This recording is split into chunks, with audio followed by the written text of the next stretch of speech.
Good evening and a very warm welcome to our Speech Night 2025. Let's open with a word of prayer. Dear Lord, tonight is an opportunity of celebration and thanksgiving. We give you thanks that you are the constant in our lives, faithful in times of uncertainty, true to your word. We give thanks for 150 years of your faithfulness. As we join together, it is a testament to how much we have to be thankful for. We give you thanks for St. Charles College and the community of people who encompass it. We thank you for staff of the college, management, admin, ground, kitchen, marketing, sports, and academic staff, from scrummies to matric, who have invested and sacrificed for moments such as these. We thank you for their resilience and dedication to the boys of the college. Fill them with a sense of pride as they share in the accomplishments tonight. We give special thanks for parents and grandparents who have sacrificed much over this year. It is a great privilege in our world to receive a quality education. Let us never take for granted this blessing. Finally, thank you for those being honored tonight and the entire matric body. I ask that you give the matrics determination as they shift into the next season of their journey. Continue the work that you have begun in each of their lives to aid them in consistently modeling the values of the college to all those around them, and to help them to always keep their eyes fixed on you, the author and perfecter of the faith. As we join in unity this evening, instill in us a hope for the future. We pray for this speech night and we dedicate it to you. In Jesus' name we pray. Amen. Please can I ask you to stand as we sing the national anthem.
Good evening, ladies and gentlemen. Sanibonani. Kuyintokozo ukunamkela kulobu busuku. Kulonyaka lesikole siqopha umlando lapho sibungaza iminyaka eyikhulu nama50 saba khona. Sicija futhi sakha amadoda kusasa. It's my privilege to welcome you all to the St. Charles College annual speech night in what is the most historic year of our college. In 2025, we proudly celebrate 150 years of shaping young men, a century and a half of faith, courage, and commitment to excellence. This evening, we gather not to honor the achievements of our young men, but to also reflect on the proud legacy of those who came before them. As a college built on Christian foundations, our faith remains the cornerstone of who we are and all that we aspire to be. We give thanks to God for his enduring grace over these 150 years and for guiding us as we continue to grow into the future. Ngicela ukwamukela ngokukhethekile abafana bakulesi sikole abayibo inhliziyo yakho konke esikwenzayo. Ngiphinde ngamukele nabazali nemndeni ekhona namhlanje ehambe nabo indlela yonke. A warm welcome is extended to the boys of St. Charles College who remain at the heart of all we do, their parents and families who journey alongside them, the heads and deputies from neighboring schools whose presence honors us.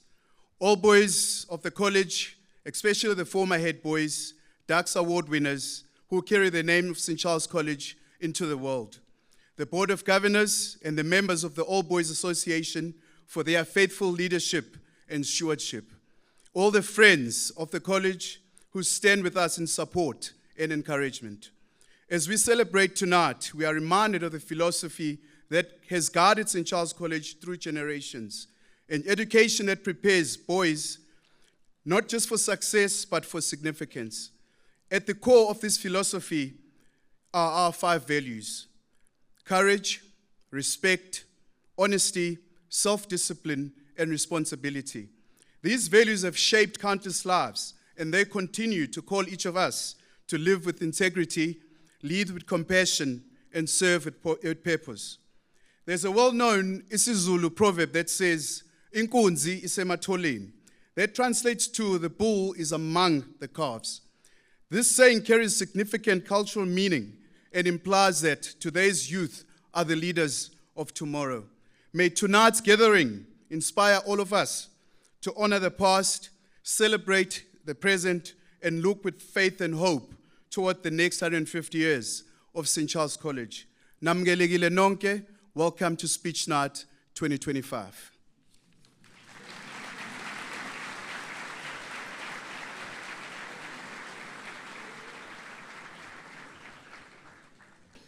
Good evening, Mr. van Blerk, staff of St. Charles College, members of the Board of Governors, esteemed guests, parents and boys. The chairman of the Board of Governors, Mr. Peter Mortimer, sends his sincere apology for not being here tonight.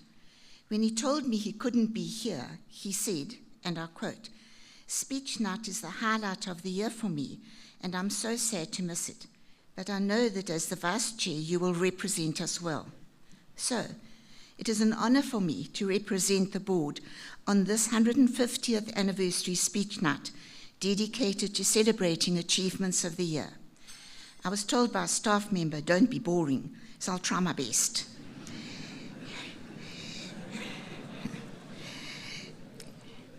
Tonight we mark a moment that is both a beginning and an end. Boys, you leave behind the familiarity of school life and you step into a world that will ask much of you, your courage, your character, and your resilience. Parents, your lives will undoubtedly be affected by this change. As a parent, my own experience proves that this change is never easy. Staff, you also face changes in a new order in the classroom, on the sports field, and so on. For everyone, there is uncertainty, challenges, and often more questions than answers. The board, too, have faced changes and a challenging year not counted before in terms of certain projects. And no doubt next year will be the same. But one thing is clear. Celebrating 150 years has shown that resilience is not about being unaffected by hardship, but it's about being shaped, not shattered by it. We need to buy into the fact that change is also the birthplace of growth. Emotional resilience, the ability to stay grounded, hopeful, and strong in the face of change, is one of our greatest assets. Whoever thought that a woman would be standing here tonight delivering a speech on behalf of the Board of Governors? Has it been an easy journey? That's a question that each must answer for themselves. But what it does show is the resilience and character of the school that is ready to embrace change and move into the future. So what changes have we as a board faced? We said goodbye to Wendy Fries as the board secretary. We would like to publicly thank her for her contribution and unwavering commitment over her many years in this role. We wish her well in her new position, new in the sense that it has now been formalized. Her role as a director of Kwaula. Wendy has been instrumental in the constant growth and evolution of the Aqua Park, which is an immense project and one that is vital for the future of not only the college, but Pietermaritzburg as a whole. So Wendy, we thank you. We welcomed Estelle Forshaw as the board secretary. I don't think she expected meetings to last so long, but at least there's always some sustenance and coffee to keep us going. Producing board minutes of a hybrid meeting is challenging at best, and we thank her for her contribution she's made to the board and the various subcommittees she serves. We said goodbye to Ron Fredrickson, an honorary board member who is unable to continue in this role. We wish to thank Ron for his tireless contribution over the past 30 plus years and wish him and his family all the best during this very difficult time. We welcomed Graham Graaf, an old boy, onto the board. Graham brings a wealth of experience and expertise in the financial space and has made a positive impact in his new role as a member of the board and of ARC. Well, you might wonder what that is, so we said goodbye to FinCom and we welcomed ARC. It became apparent to us as a board that we needed to mitigate the risks faced by the school in these challenging times. And so the Finance, Audit and Risk Committee, ARC, was formulated to replace the Finance Committee. With this change came a deeper knowledge of our role in protecting the school's finances. It had long been a desire of mine to see money spent on the primary school, but specifically the foundation phase. So when we were asked to approve money for building the pre-primary and the JP teachers wanted for many years, we happily approved it. But it turned out to not be enough money. It's never enough money. Building costs way more than you think. And we had not any more money than what we had allocated. And here I must pay tribute to Mr. van Bleek for his unbelievable problem-solving skills. If he can't do this, then he will do that.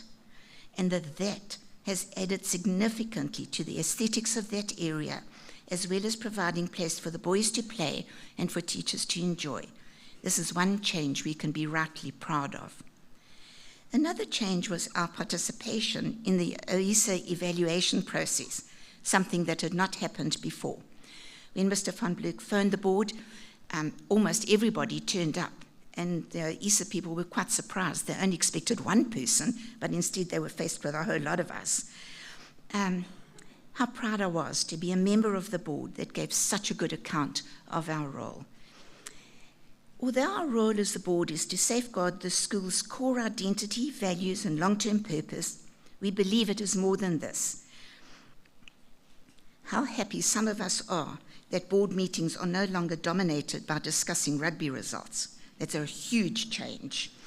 But rather, the meetings provide a platform for feedback on school activities, academic, sporting, and cultural. There's robust discussion on the way forward, and every member of the board has a voice, which is much appreciated. The board is appreciative of the change and upgrade of the chapel and says a sincere thank you to Mr. van Bleek and all who have been or are involved with the stained glass project. In amongst all the changes and challenges, buildings and other projects, the board has welcomed the fact that we have been able to keep our fee structures very competitive for the coming year. It took a little bit of wiggling, but it has been done. The final change for now is that in the new year, you will hopefully get to know the people who sit on the board a little bit better. Not for you to moan to about things. You can talk rugby to them, but that's fine. But rather, this is to enhance your understanding of the amazing people who serve the school with distinction. From Pete and I, we thank the governors for their dedication, loyalty, participation, and willingness to serve in many capacities. Changes are never easy, but one thing that will never change is our thanks to the management and the staff of the school. You are our most valuable asset and resource. Your untiring striving towards excellence in all areas never goes unnoticed. We read your reports. The academic, sporting, and cultural activities of the boys bears testimony to your input into their lives. Year after year, we bask in the glory of boys achieving at the highest level. But more than this, we acknowledge the dedication to every single boy at every single level that you provide. I know this is the senior speech night, but on behalf of the board, I want to recognize the whole school's involvement in hosting the primary school conference of 1,000 teachers. The organization by Mr. Stuart Berger could not be faulted, and the participation of staff and boys from the whole school was really appreciated. I was one of the facilitators, and although I've presented many times, I was quite panicky at all this new technology that was in the classroom that I knew I wouldn't manage. I needn't have stressed. There were 2 teachers and 2 boys in my venue who calmly got my computer connected, stayed to make sure that it all worked, even though I kept saying, "Are you sure, are you sure?" And they, yes, it's there, it's working, it's fine. So to the staff, you do an amazing job, and we are so glad you're on our side and not the opposition. Now to the parents, thank you for the sacrifices you've made in sending your sons to St. Charles College. We know you've done it to give your child the best educational foundation possible. You will not regret it. As the boys find their wings and fly, it may not always be in the direction that you want, but because of the values learnt at home and developed further at school, the direction they go in will be a good one. At my daughter's final speech night, 20-odd years ago, the speaker told us that the jobs our daughters would do had not even been thought of yet. Well, you can imagine what we thought. This man doesn't know what he's talking about. We knew they were going to go to university, then they were going to work, and so on. Well, here we are with AI taking over other areas. My son asked me the other day if I would rather see a doctor in the flesh or a robotic one. Well, he then proceeded to tell me that a robotic doctor would be far better, and that by the end of 2025, this is a possibility, is going to happen. It's not even a possibility. So when you're anxious about the job your son is going to do, it probably hasn't been thought of yet. When I encounter the phrase, "Oh, you must be so proud of your children," I think to myself, no, I'm not proud. They got there on their own hard work and their own moral compass. What I do feel is a deep sense of gratitude that they are happy in their work, that they feel valued members of society, and that they know aiming for the stars is not out of their reach. So my sincere wish for you as parents that you will experience the same with your sons and daughters. I haven't forgotten the stars of the night, and now you're knowing, getting towards the end of this speech here, the matriculants. As I said at the start, tonight you mark both the ending and a new beginning, scary and exciting. You will face transitions, new environments, new expectations, and sometimes new disappointments. But each challenge is an invitation to rise, to pause, reflect, and choose how you respond. That choice is where your strength lies. In moments of doubt, remember you are not alone. Lean on your values, your community, and your inner compass. Emotional resilience is built not in isolation, but in connection, through kindness, gratitude, and the courage to ask for help when you need it. Albert Einstein said, "Try not to become a man of success, but rather try to become a man of values." As you leave, carry with you not just your academic achievements or your sporting achievements, but the lessons that you've learned of empathy, perseverance, and self-awareness. They will serve you far beyond that certificate that you are going to get quite soon. So go forward, boys, with courage. Be kind, be curious, be resilient. The world needs your light. Don't dim it. And finally, at the end of the 150th chapel service, I was sitting there and there was absolute silence in the chapel. And then the boys began to sing very softly. I couldn't quite make out what they were singing. Then I realized it was The Blessing, one of my favorite. And as I sat there, a peace came upon me, because I knew without any doubt that those words were meant for everybody associated with St. Charles. And the opening words are, and I leave this with you: may the Lord bless you and keep you. May he make his face to shine upon you in the days to come. Thank you very much.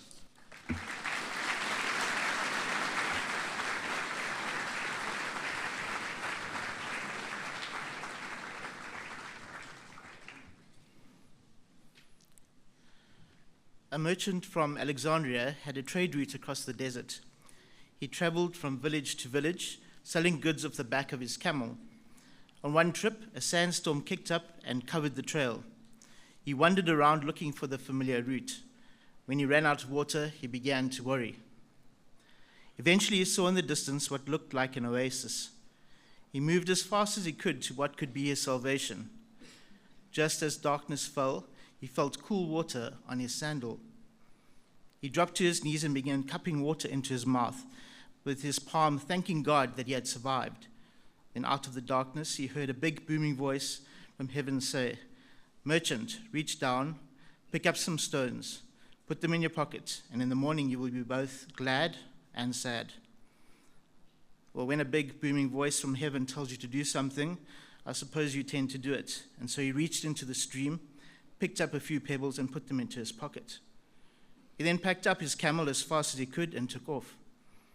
When he felt like he was far away from the voice and that he was safe, he made camp. Laying under the stars, he finally realized that he'd been pretty dehydrated, so he convinced himself that he had just imagined the voice. When he woke the next morning, he felt something in his pocket. He pulled the pebbles out of his pocket in amazement. They weren't just ordinary pebbles, they were precious gems, diamonds, emeralds, sapphires, rubies. And at that moment, he was both glad and sad. He was glad that he picked a few pebbles up. He was also very sad that he hadn't picked up more while he was there. I expect this evening will be bittersweet for our matric boys and their parents. You've had the privilege of being challenged during your most formative years to think and develop consideration for others. Every lesson and every match and every performance has been another opportunity to gain confidence and test yourself. There will be opportunities you took up, and you are stronger because you did. And there will be those you left behind and will think about as missed chances. Finding out now is in itself a great opportunity to make a pact with yourself not to leave the diamonds behind. What we know for certain is that once a second is spent, it has either been used or wasted, and no one on this planet can change that. And so that's why they call it regret. This evening I have two observations to share. I'll reflect on some of the significant accomplishments of our 150th year, and I will share a little bit of vision for the future. I also want to say thank you, and then I will end with a poem which I think everyone needs to hear at least once in their life. My first observation: do you know that humans are the only species that can live below their intended purpose?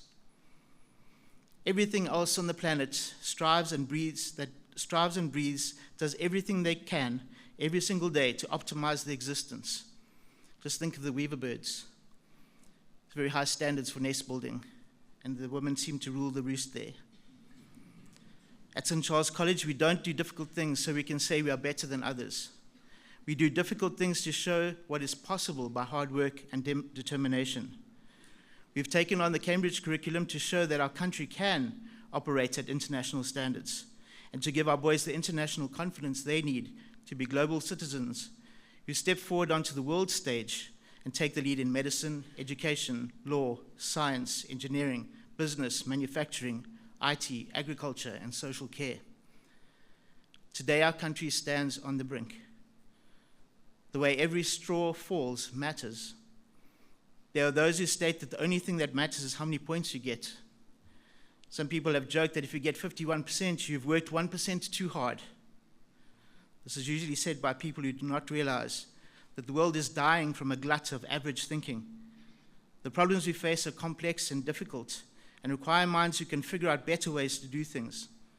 I don't want an advocate who wins 50% of his cases or her cases, or an engineer who gets it right half of the time. When you leave this place, you will see the world differently to those around you, and that is by design. You will get to know just how easily people give up, and you will see the wide open spaces of opportunity that lie untapped because few people are willing to do the hard things in life. I'd like you to be the people that fill those important spaces. My second observation. Do you know that you are who you will become because of others?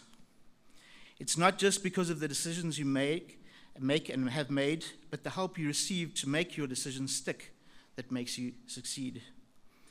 I tell boys at interview days that one day people will stop telling you what to do, and you will need to be ready to make a series of good decisions for yourself. And that day is arriving. And I trust that it has occurred to you that all along people have been surrounding you, keeping you on track, guiding your thoughts, moderating your wild ideas, explaining realities, and challenging you to persevere. The world does not do this for you, and I hope, as I've reminded you over the past 10 days of gratitude, that you have some realization of the importance of the people who support you. I hope that you have given some thought to parents, guardians, teachers, grandparents, coaches, who have selflessly fetched and carried you around, absorbed and deflected your ups and downs over many years, while still managing their own pressures that have been relentless. I hope that you have taken time to thank them properly for their unconditional commitment and support. Remember to take care of the people who will be with you for your whole life.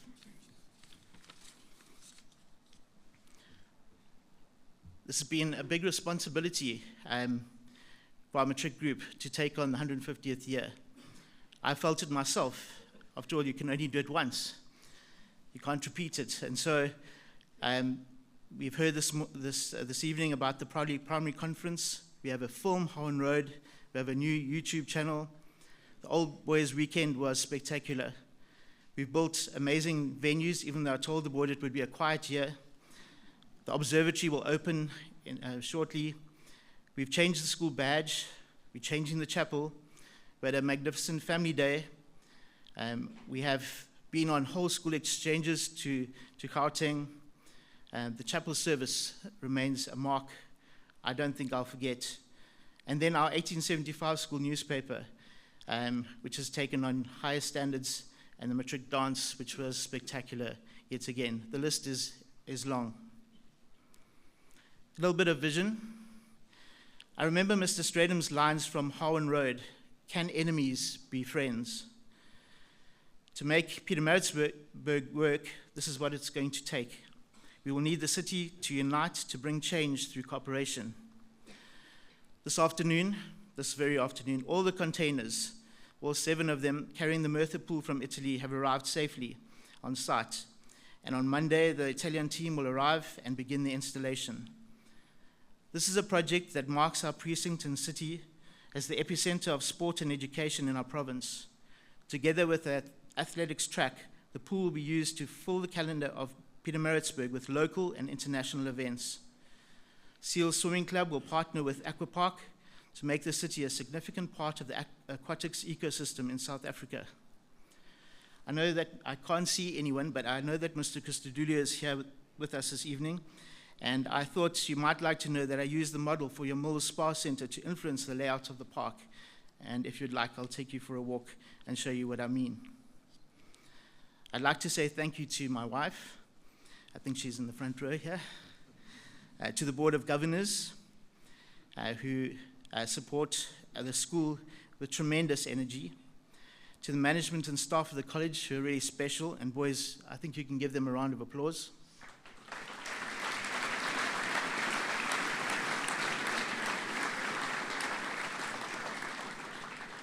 And I think a special tribute to the matric boys, Matthew and your team. I think you've done a tremendously good job this year. You can be incredibly proud of the detail that went into and the planning that went into this year, and for finishing the race. I think you've done well. I know that things are positive in the school when Mr. Marks, who is the only Blue Bulls supporter on school, His class decorated his classroom. I don't know how we'll get them down with 200 Sharks posters, and then conned him into putting on a Springbok jersey, which happened to be over a Sharks jersey. So for the day, Mr. Marks has been a Sharks supporter, and I think it'll end. It's probably ended already. But great humor and great camaraderie in the classroom, and it's good to see the way that the boys and staff get on. Our old boys and friends of the college offer tireless support, and it's great to have head boys and duxes of previous years with us this evening and joining that bond. Our support service teams work tirelessly to, it's a very big campus, and keeping it in order and shape is a tremendous job, and I just want to pay them tribute this evening. We have a joint venture partner, Varsity College, and we'd like to congratulate them this evening on the new name that has been given to them as they head towards university status. It's called Emirates. Our Love PMB partners, St. John's and Epworth, and heads and representatives from schools, I want to pay tribute to the hard work that you do to keep the city and society together. It's a very difficult job, and I'd like to give you credit this evening. Mr. Holcomb and his team, particularly Mrs. Pretorius, for the organization that's gone into tonight. I think you've done a tremendous work. And then to Mr. Holcomb, I'm a bit of an extremist, so when you allow water balloons, you get what you allow. But I think it went very well. Finally, a poem, and then I'll end. One night I dreamed I was walking along the beach with the Lord. Many scenes from my life flashed across the sky. In each scene, I noticed footprints in the sand. Sometimes there were 2 sets of footprints. Other times there was 1 set of footprints. This bothered me because I noticed that during the low periods of my life, when I was suffering from anguish, sorrow, or defeat, I could see only 1 set of footprints. So I said to the Lord, "You promised me, Lord, that if I followed you, you would walk with me always. But I've noticed that during the most trying periods of my life, there have only been 1 set of footprints in the sand. Why, when I needed you most, have you not been there for me?" And the Lord replied, "The times when you have seen only 1 set of footprints is when I carried you." Thank you.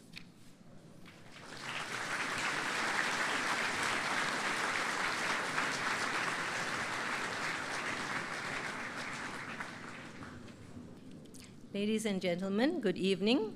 It is my privilege to introduce tonight's guest speaker, Mr. Peter Christodoulou. Peter is no stranger to St. Charles College, having matriculated here in 2015, where he also served as deputy head boy.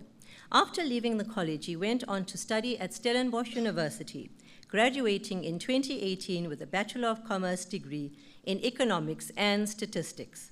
In 2019, Peter commenced his professional career as head of property for Royalit's Business Management CC. A year later, he demonstrated remarkable entrepreneurial drive by founding his own company, IPEC Property Investments Pty Limited. Since then, his growth and achievements in the property industry have been extraordinary. Today, Peter is recognized as one of the youngest property developers in South Africa to own and manage over 25 registered developments. He currently oversees 26 shopping complexes across KwaZulu-Natal, the Eastern Cape, and the Western Cape, together comprising 271 lettable premises and more than 206,000 square meters of lettable space. Operating from head offices in Hilton and Claremont, he leads a team of around 15 dedicated employees, including 3 in-house accountants and a full building team. Peter's journey reflects both the values and vision we encourage in our young men at St. Charles College: leadership, hard work, innovation, and courage to pursue excellence. We are very proud of him. Please join me in welcoming back to St. Charles College, Mr. Peter Christodoulou.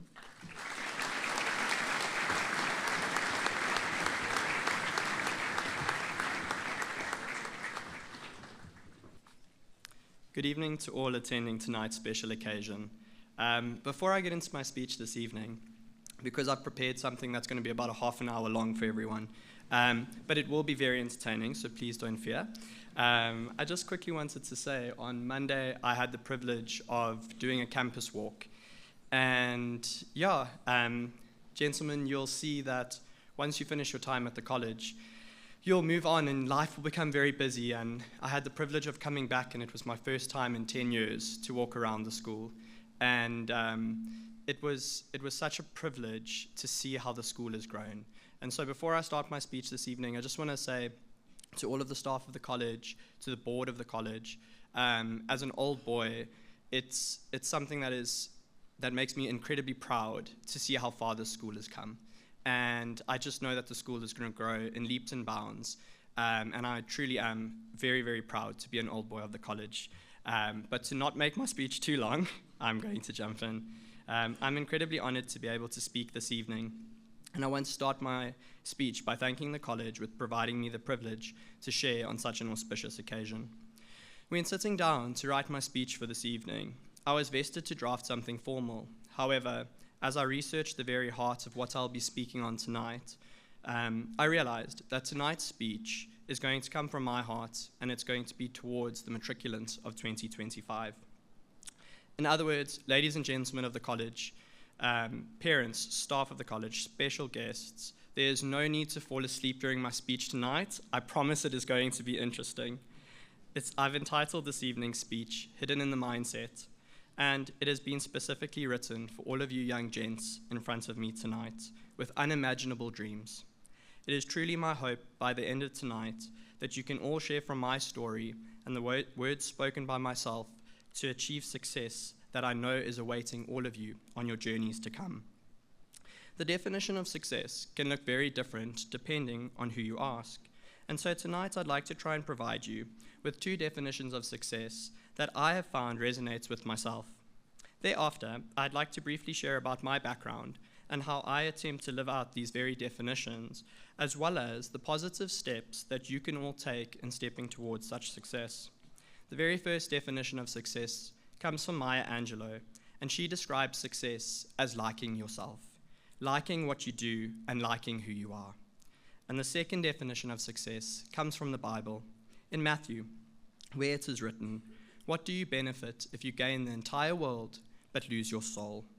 Essentially, success to me, and I hope you all feel the same this evening, is when you become the person that you would most like to be, the very best version of yourself. And so the pursuit of success is therefore the pursuit of one's best self. Now, I understand this sounds very cliched, and fortunately the lights are quite bright, so I can't see those that are rolling their eyes at me. But I will jump into a little background of who I am, and hopefully I can turn this all around and bring it back. I was born and raised in Kokstad, a very small town that is famously known for its engine fuel station, frequented by holiday goers along the N2 highway. I'm sure many of you here tonight will recall the Wimpy fuel station that I'm referring to. But all joking aside, I'm very grateful to have grown up in Kokstad. Apart from having genuinely the nicest people I know, growing up in a small town taught me fundamental leadership skills about community and being kind to those around us, a trait that is often overlooked in today's society. I learned that we all come from different backgrounds and different homes, teaching me that we each have a value that, if recognized, can add to society and its progression as a whole. I find sometimes the hustle culture of today deters this outlook, and it's sadly something that I see most in city living. Matriculants of 2025, as you enter this new season in your life, I urge you to remember to see one another's value. Be a generation that builds each other up. I implore you to happily assist your peers in their pursuit of success, and you will be surprised to see how many of those very same peers will help you and lend a hand to yourselves with regards to your own triumphs. Gentlemen of the college, remember to keep good company, allowing your future to be appropriately navigated. Proverbs 13 verse 20 said, "He who walks with wise men will be wise, but the companion of fools will suffer harm." My hope this evening is to see a wise bunch of leaders emerge from all of you sitting here tonight.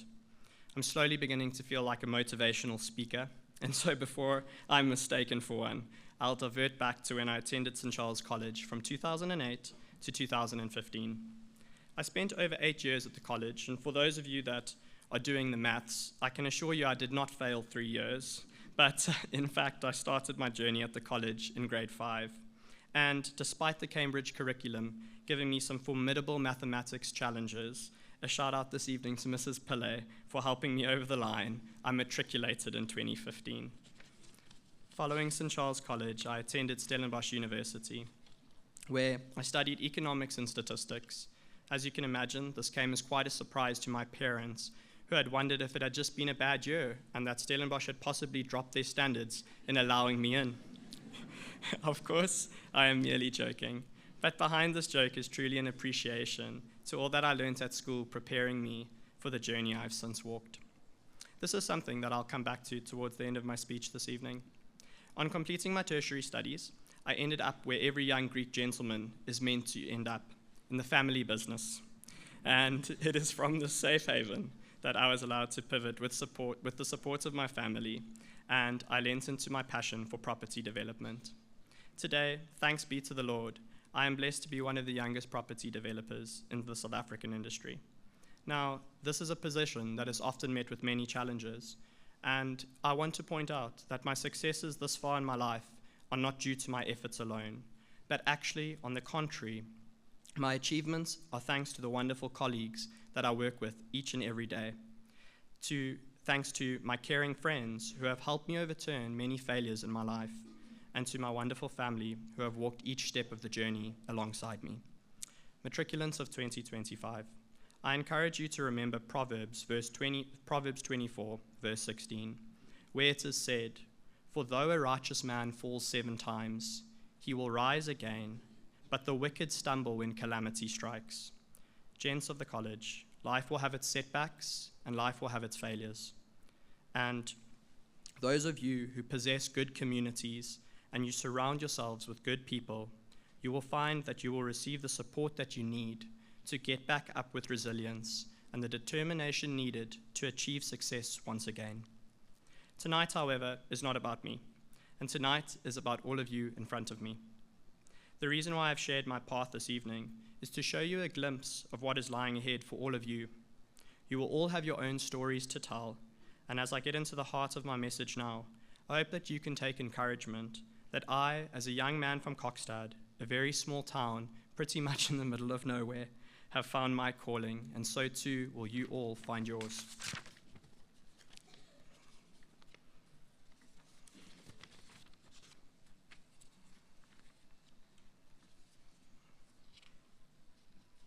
Gentlemen of the college, thus far, the lessons and advice I have shared have been for my own reflection. However, I feel that it would be remiss of me to end my speech this evening without sharing the excitement that we all hold for your generation. While preparing my speech, I researched the future forecasts and predictions set for your generation. The data brought a smile to my face, possibly a laugh, and some excitement to my heart. Let me explain. I'm aware that many of you sitting in this room tonight will be filled with different minds and different hearts. Some of you may be focused on a dream dreamt of for many years, while some of you may be anxious and unaware of what lies ahead, while finally, there may be a third sitting here tonight that is content with your future journey, calmly waiting for life to come at you and reveal itself. Now, I can assure you I was not the latter, and I'm happy to provide you with some fun, possibly not too accurate predictions about your generation. Mark McCrindle, an American social analyst, predicts, or should I say assumes, that Gen Zs and Gen Alphas will work between 18 jobs across 6 careers and live in 15 different homes in your lifetime. Chaps, you have your lives cut out for you. But on a more factual side of things, economic data, which I would suggest you follow rather, suggests that your generation will make up to 22 to 27% of our working population throughout all of our lives here tonight. That's a huge percentage, chaps. And it is assumed that the top 10 leading industries in global economics during this period of time will be that of artificial intelligence, renewable energy, cybersecurity, e-commerce, biotech, healthcare, fintech, 3D printing, and manufacturing. I can go on. The list is incredibly long. And my intention for sharing these assumptions is to reassure all of you here tonight that there is going to be a path for each and every one of you, and that the world has something spectacular awaiting you all. Gentlemen of the college, parents, staff of the college, special guests, we are all living in a new age of globalization, and our very future will be determined by you young gentlemen sitting in front of us this evening. Matriculants of 2025, as you depart on your independent journeys, I remind you to pursue what you like by surrounding yourselves with good company who lifts you up, and I look forward to seeing you all build a successful generation who I truly believe will most certainly change the world as we know it. Gentlemen of the college, can I please request that you all stand to your feet? As I close my speech this evening, I want us to all thank the role models who we have all looked up to in our lives, and in many cases who have shaped our lives. Gents, please join me in a round of applause this evening for our wonderful teachers and our wonderful parents. Thank you very much.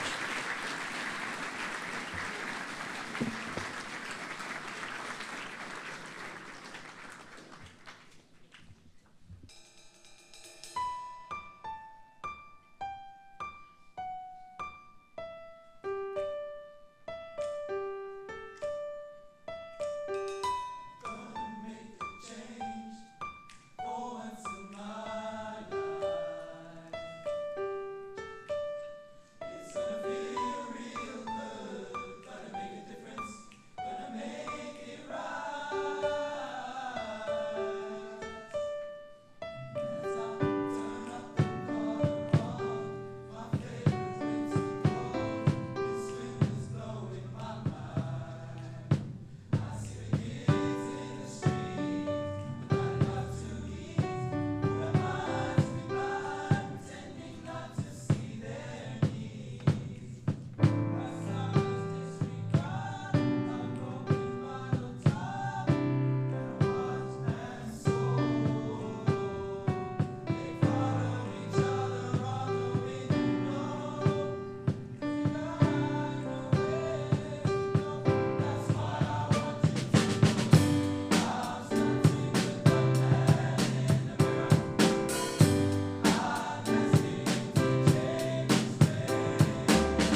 Good evening, special guests, family and friends of the college, staff, and especially the senior class of 2025. To all of you, a very warm welcome. It is my pleasure to introduce our guest of honour, Dr. Lisa Bishop, who will be presenting tonight's prizes. Matt, may I please ask you to help your mom to the stage?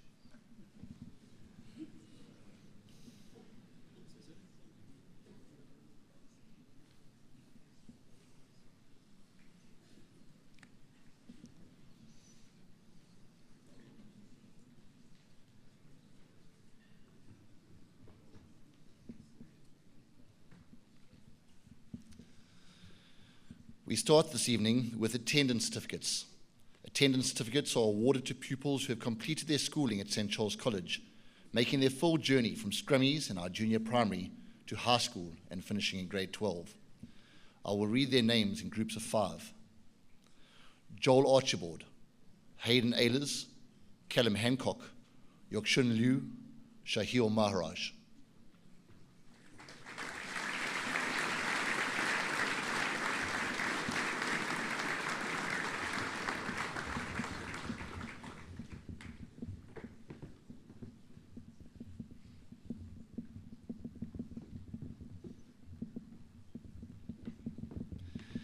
Hayden McLeod, Lwanle Mzila, Darren Naidu, Ujval Nurgan, Slade Siebert.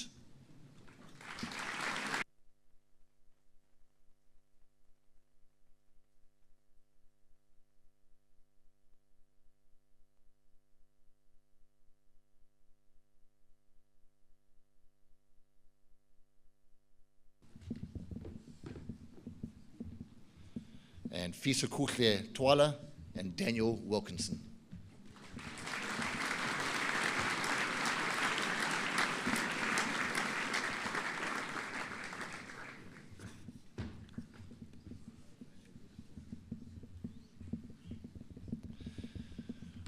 The University of Cambridge International Examinations. Certificates of academic excellence are awarded to pupils who achieve A symbols in a minimum of 2 subjects at the AS level, written in the May-June examinations. Achieving 2 distinctions. Nishen Reddy, distinctions in mathematics and physics. Olivia Mukaz, distinctions in chemistry and mathematics. And Rico Honeyball, distinctions in Afrikaans and geography.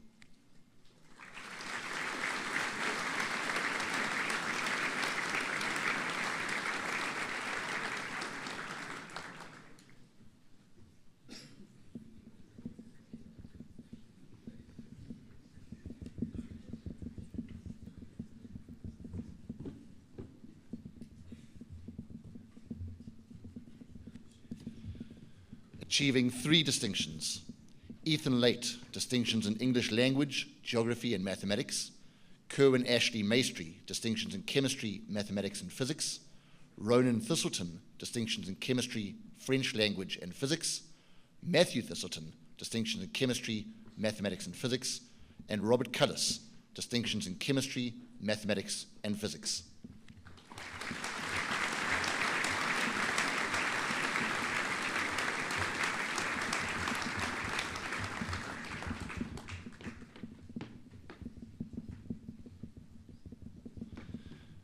Achieving 4 distinctions. Fisakukle Twala, distinctions in chemistry, geography, mathematics and physics. Suvan Mohan, distinctions in biology, chemistry, mathematics and physics. Zach Borman, distinctions in Afrikaans, English language, mathematics and physics. Keaton Gao, distinctions in chemistry, English language, mathematics and physics. And Matthew Bishop, distinctions in chemistry, computer science, mathematics and physics.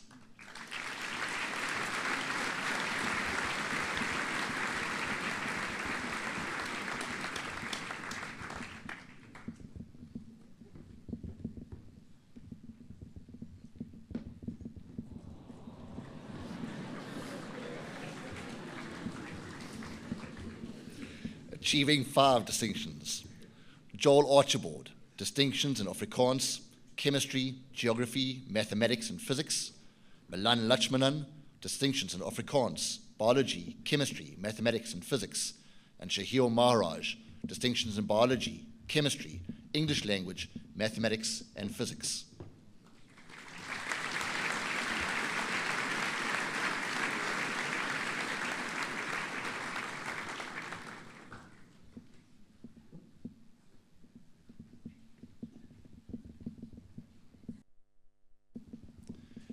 achieving 6 distinctions, a full house. Distinctions in Afrikaans, biology, chemistry, English language, mathematics and physics. Devar Pillay.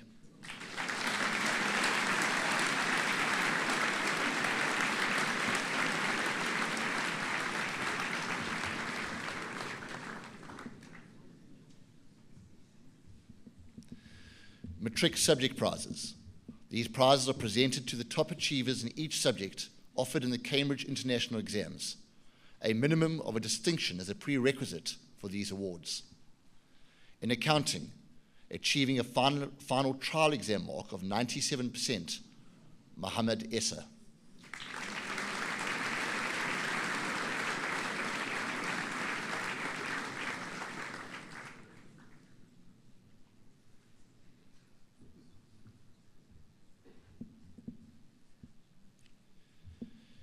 In Afrikaans language, Die Tol Monument Trophy, achieving a final exam mark of 89%, Rico Honeyball.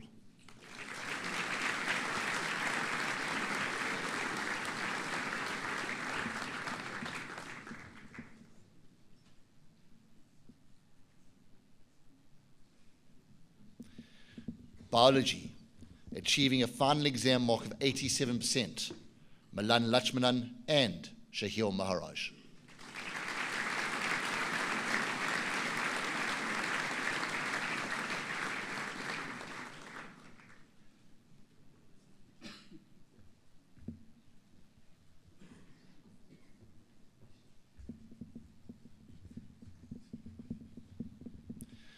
Chemistry, the Anne Line Trophy, achieving a final exam mark of 94%, Shahil Maharaj.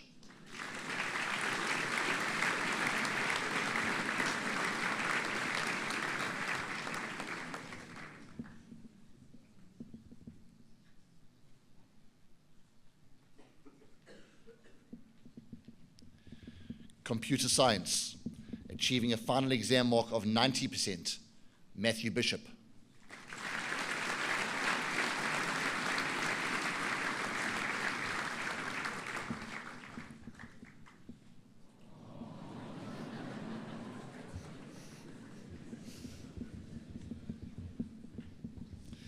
Design and technology, achieving a trial exam mark of 83%, Hayden Ehlers.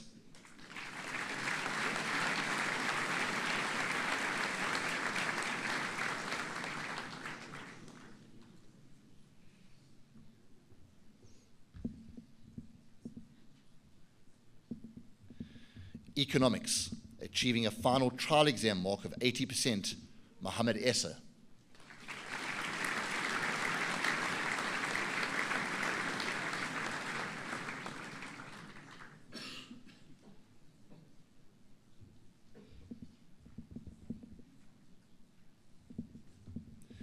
English, the MBAC Trophy, achieving a final exam mark of 89%, Ujval Nurgan.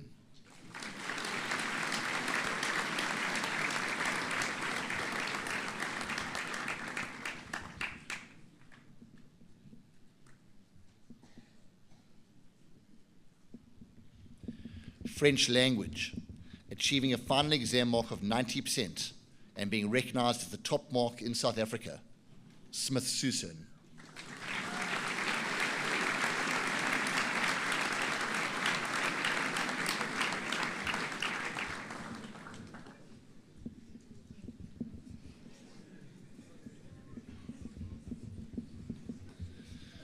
Geography, the Fredrickson Trophy, achieving a final exam mark of 87%, Rico Honeyball.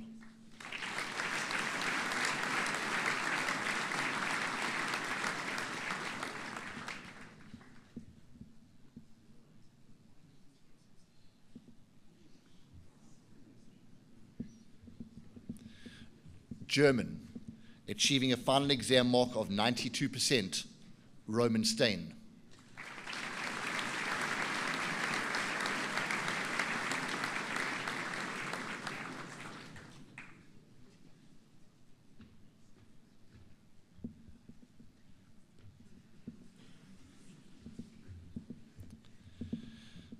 isiZulu, achieving a final exam mark of 92% and being recognized the top mark in South Africa, Fisakuhle Twala.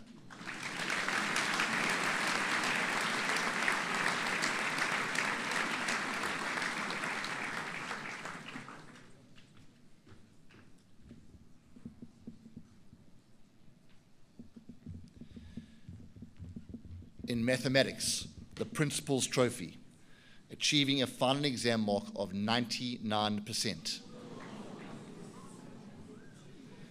and making one careless error, Devar Pillay.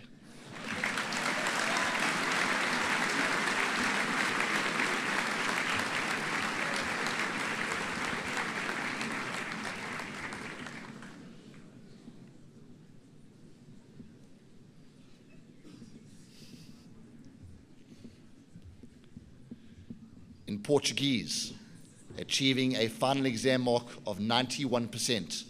Twahir, Twahir.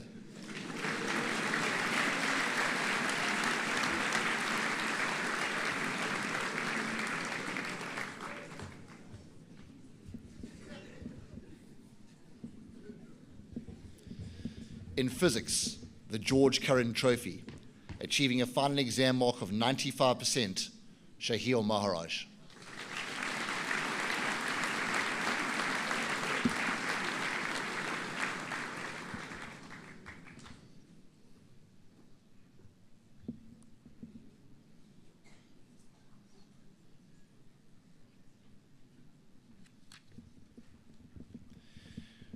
Honours Awards. Honours are awarded to boys who achieve at the highest level and are given to pupils in the upper school. This year, honours have been achieved in academics and sport. We begin with academic honours. Academic honours are awarded to those candidates who score 80% or more at the AS level for 3 consecutive terms or achieve A symbols in 4 AS subjects in the May-June sitting of the Cambridge examinations. In grade 11, academic honours were awarded to Daniel Gurney, Delian Mudley, Dane Harrison, Arav Lalu, Maramba Kamara, and Jack Merrick.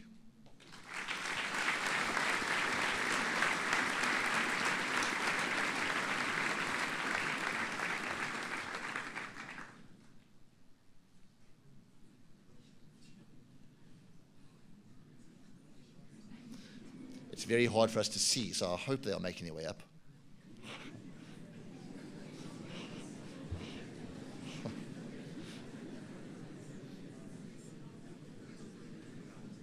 Another round of applause, please.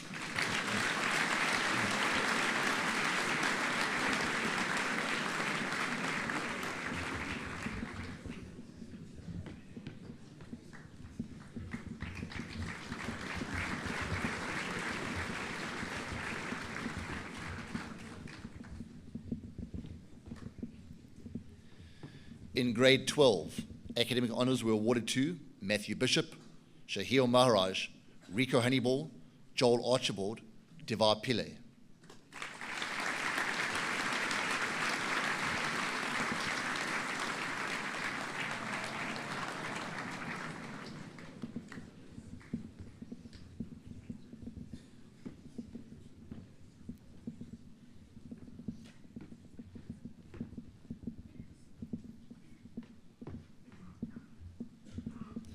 Milan Lachmanan, Mohammed Essa, Ronan Thistleton, Robert Cullis, and Zach Borman.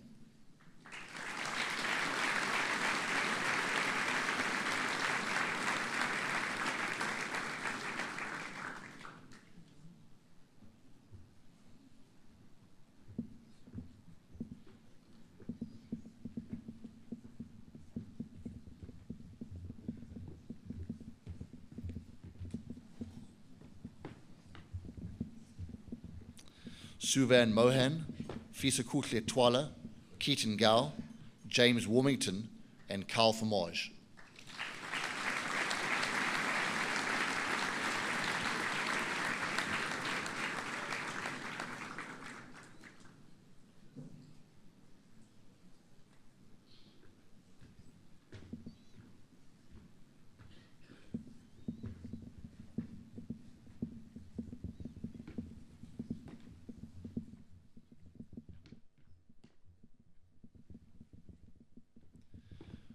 Sports honours.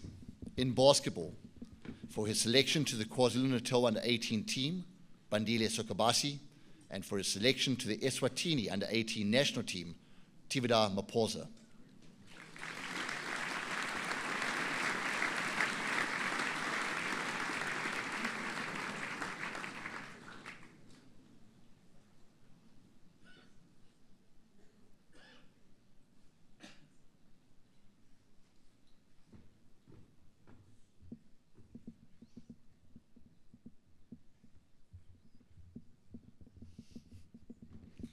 In cricket, for his selection to the South Africa under-19 emerging team, playing at the Kaya Majola Week for Tuskers under-19, and making his first-class debut for the Tuskers men's team, as well as his selection to the KZN under-19 team, Rowan Raja.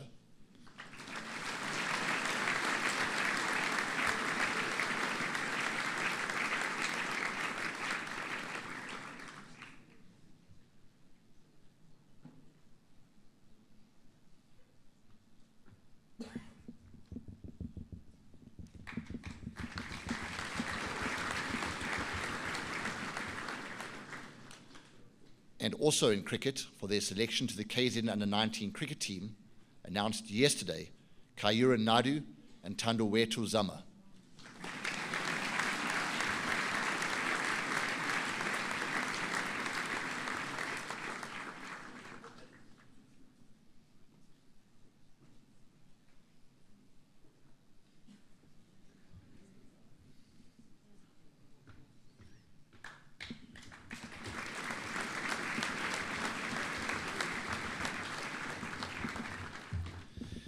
In football, for their selection to the KwaZulu-Natal under-19 team, Twahir and Sean Sitole.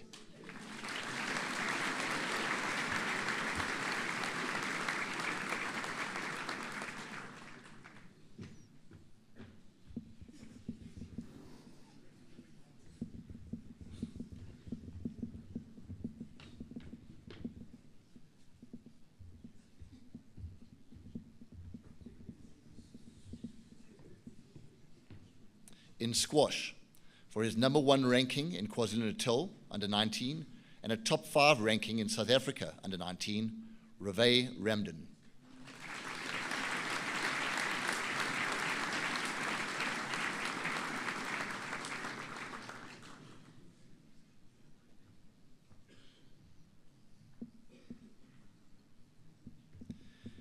In swimming, achieving a certain amount of aquatic points, which is the international benchmark of swimming excellence. Achieving 704 aquatic points, Michael van der Linde. Achieving 725 aquatic points, Rayhan Khonat. And achieving 580 aquatic points, Olivia Mukaz.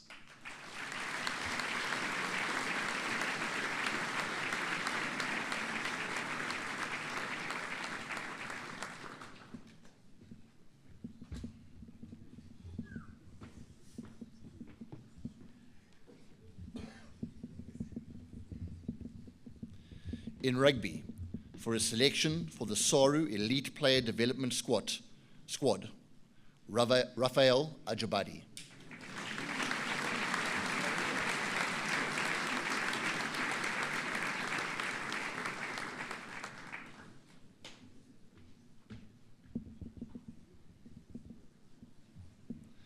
In sevens rugby, for his selection to the Zimbabwe Junior Sevens rugby team, Tendekai Kawanzarua.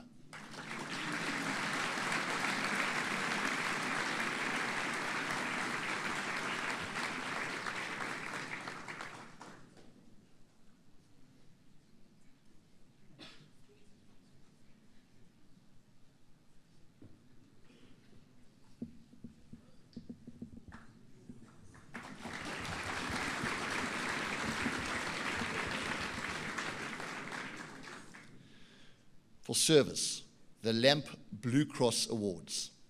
The LAMP Blue Cross Award is the highest honor within our service and altruism merit program. It is awarded to students who have not only achieved their bronze, silver, and gold LAMP awards, but have also continued to give generously of their time and energy in the service of others.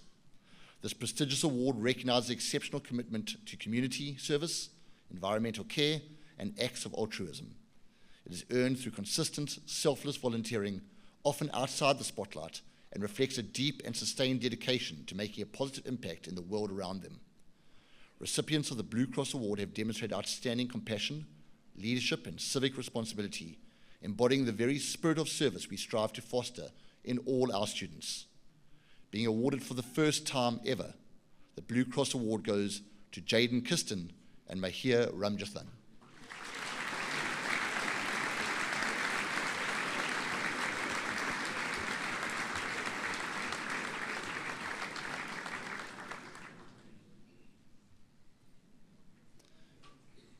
It is worth noting that the LAMP initiative was implemented by one of our former head boys in attendance tonight, Mr. Callum Nish.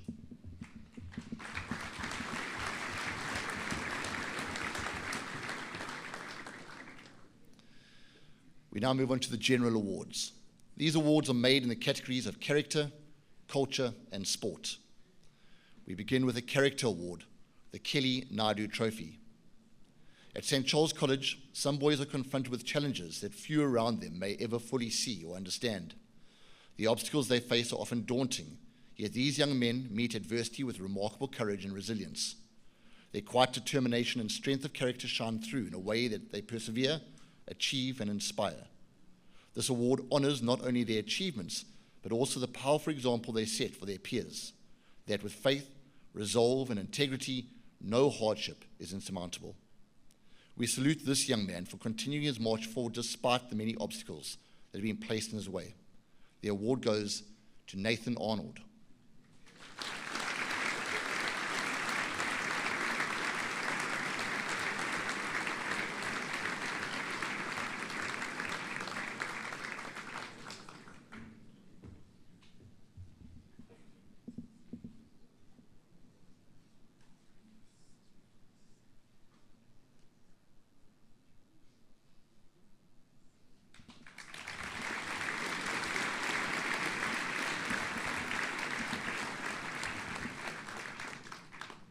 Cultural Awards, the Ex Libris Award.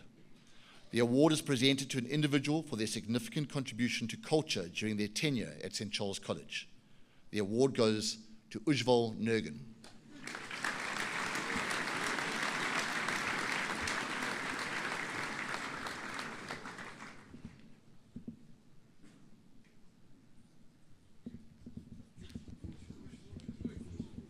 You left behind your trophy.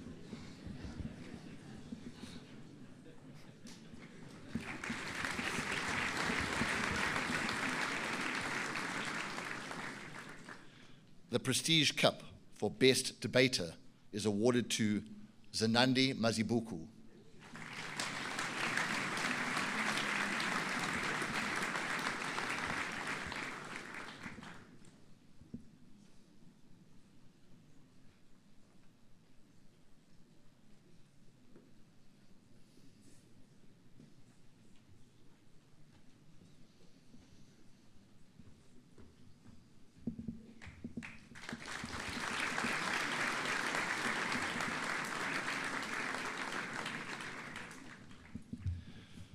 Sports Awards. The Graham Trophy for Athlete of the Year is awarded to Olivia Mukaz and Peyton Solomons.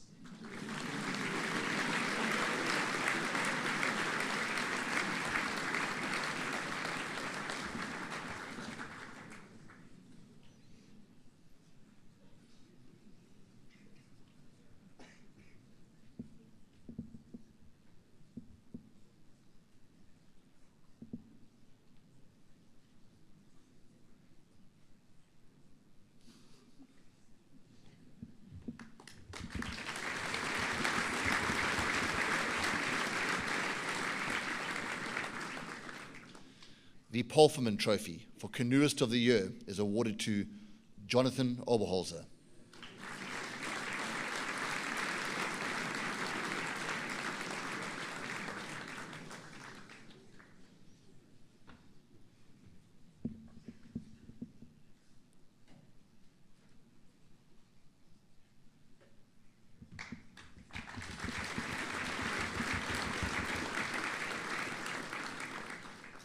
The trophy for champion runner in cross country is awarded to Zia Jassat.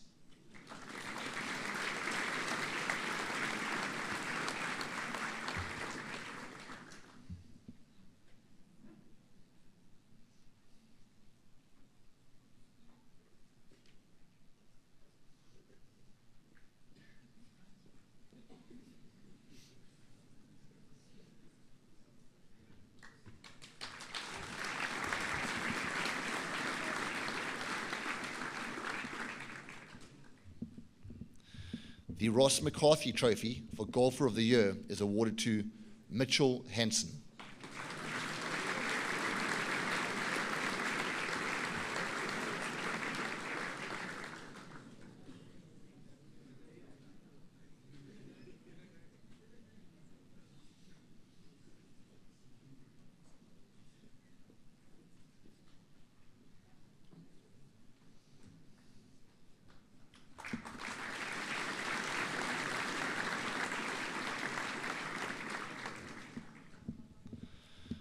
The De Beer Family Trophy for Sevens Rugby Player of the Year is awarded to Thomas Borgen.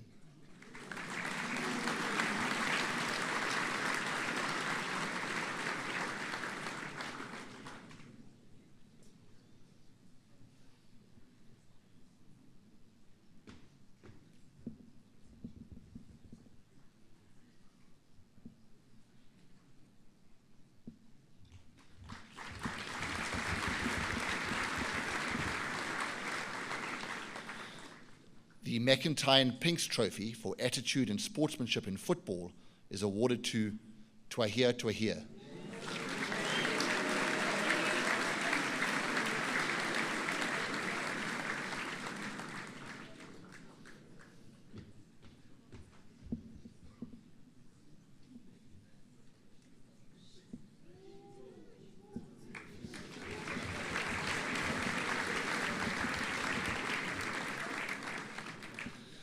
The McFarlane Trophy for the Most Valuable Football Player is awarded to Sean Sitole.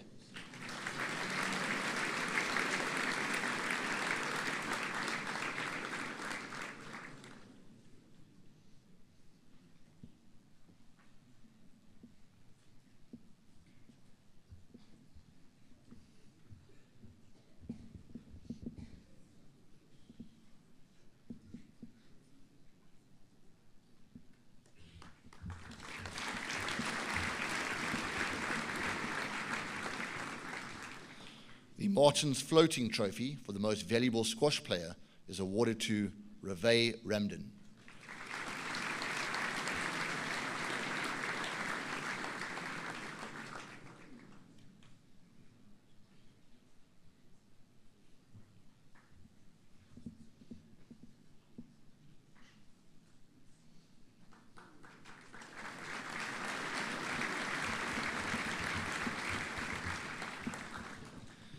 The Ambrose Cup for Swimmer of the Year is shared between Rayhan Khonat and Olivia Mukaz.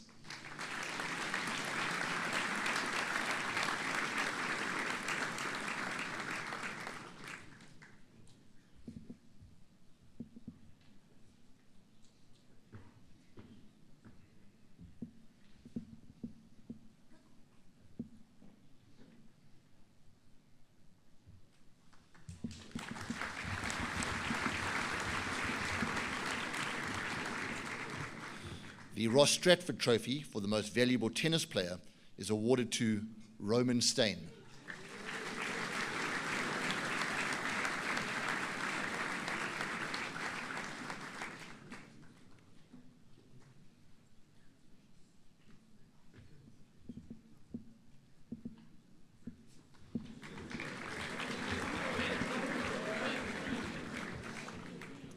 Roman, you left the big trophy behind.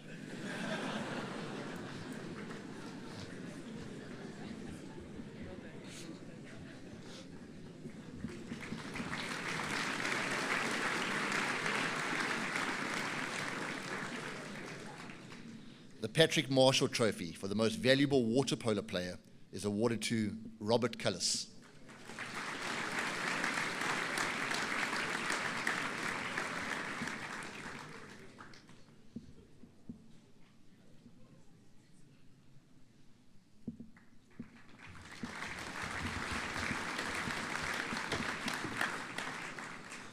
The Bradford Family Trophy for tenacity and passion in basketball is awarded to Matthew Nordeer.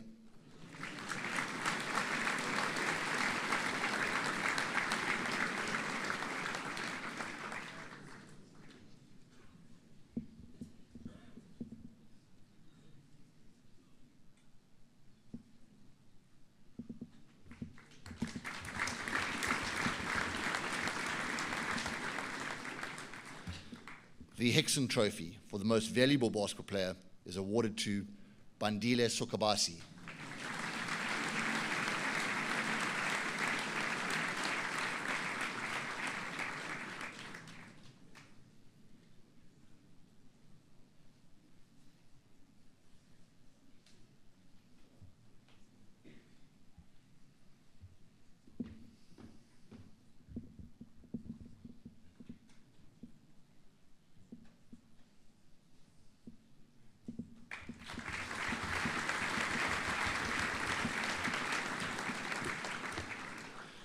The trophy for the most dedicated and tenacious hockey player is awarded to Lancelot Lutuli.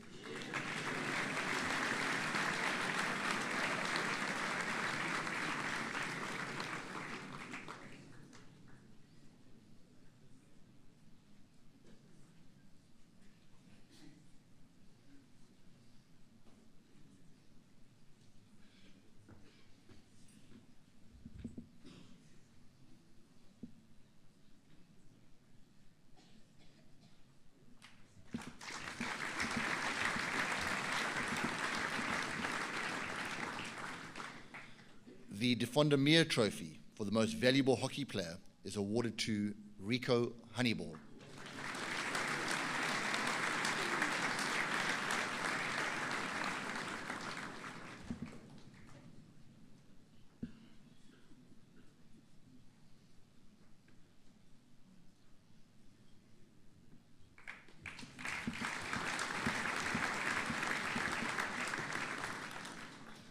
I like to let them walk off the stage before I do this.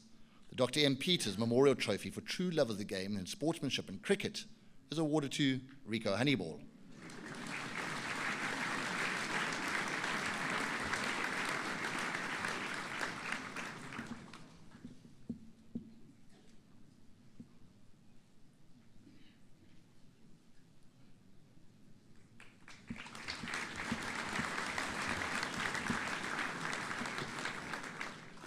The Boot Family Trophy for the most valuable cricket player is awarded to Rowan Raja.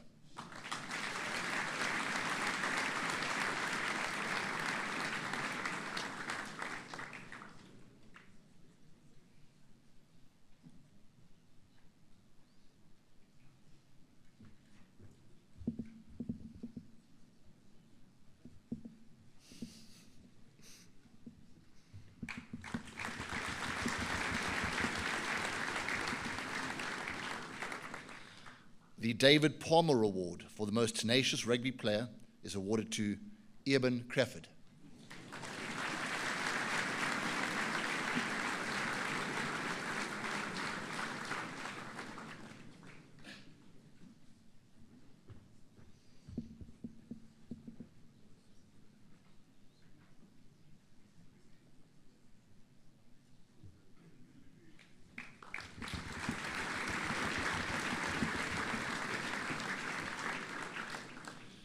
The GPE Daniel Trophy for the Rugby Player of the Year is shared between Thandokuhle Nyawo and Raphael Ajabadi.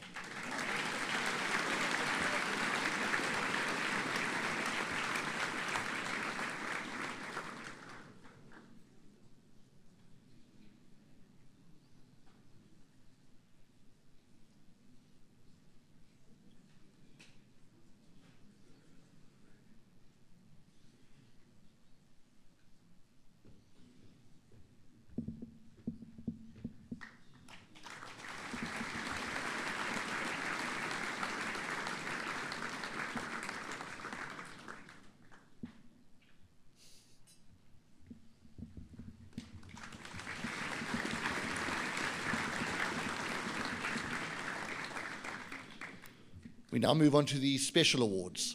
These awards are primarily presented to grade 12 pupils for their achievements in their senior years at the college. The Tricia White Memorial Trophy, awarded to the boarder who has shown compassion to others, voted for by the boarders. This year the award is shared. The first recipient of the trophy is described by both his immediate peers and the younger boarders as consistently polite and considerate.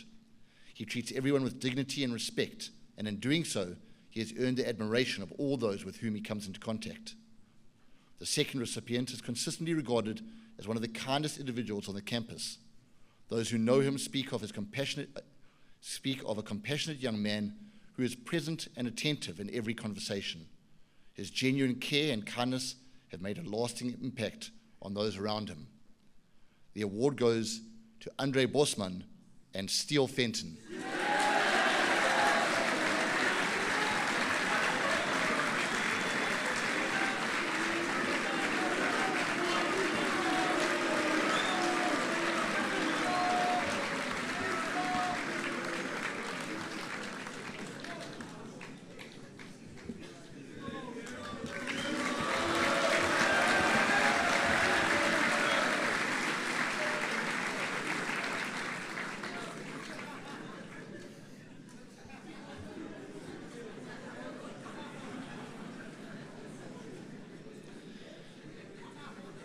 I must admit, I was hoping to see a little bit more excitement from Steele. The Todd Trophy, awarded for the best cultural achievement of the year. The recipient has distinguished himself through his outstanding musical talent and dedication. An accomplished grade 8 pianist, he has made a significant contribution to the senior band and orchestra, enriching the cultural life of the college. His exceptional performances have also been recognized beyond our walls, where he has been awarded top honors at numerous Eisteddfods. He is the most deserving winner of this prestigious award. The award goes to Yakshun Liu.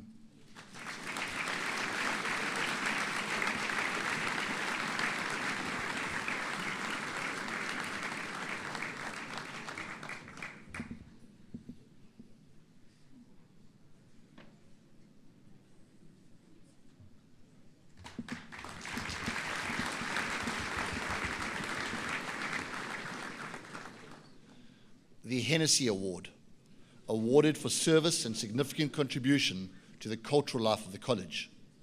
The recipient has made remarkable and sustained contribution to the cultural life of the college. As head of the Cultural Council and a dedicated member since grade 8, he has led with vision and enthusiasm, ensuring that cultures remain vibrant and inclusive at St. Charles College. His commitment has extended far beyond leadership, serving as editor of the 1875, participating actively in debating and sharing his talent through musical recitals. His service, passion, and creativity make him the most deserving winner of this award. The award goes to Ujval Nurgan.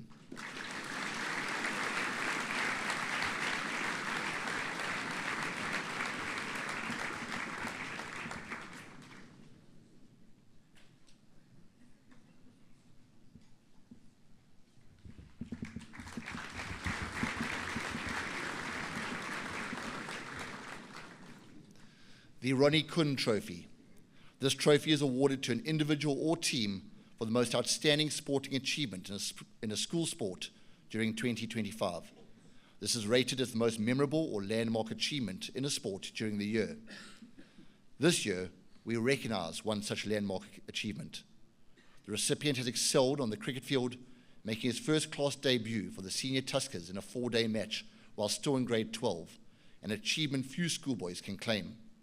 In addition, he earned selection and represented South Africa in the emerging under-19 side, further underlining his exceptional talent and dedication to the game.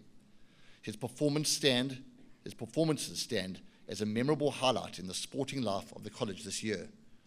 The award goes to Rowan Raja.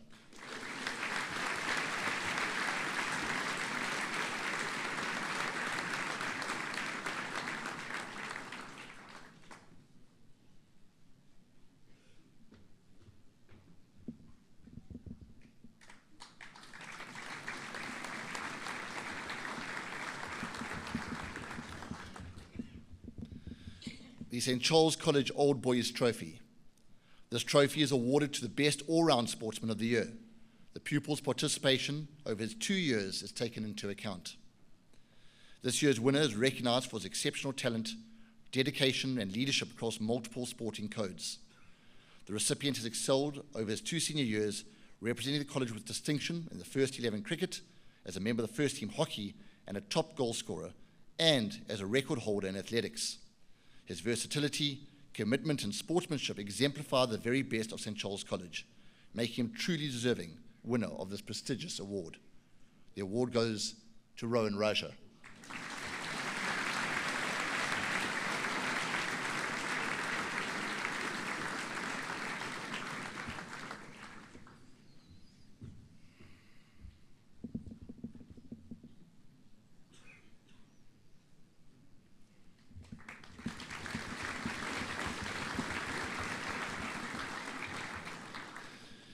The Win Bowden Trophy, awarded to the overall winners of the inter-house competition.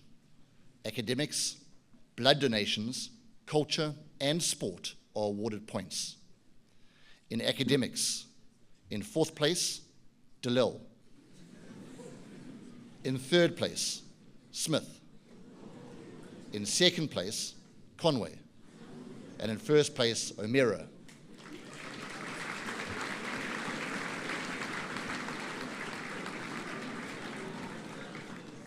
In culture, in 4th place, Smith. Tied for 2nd, DeLille and O'Meara, and in 1st place, Conway.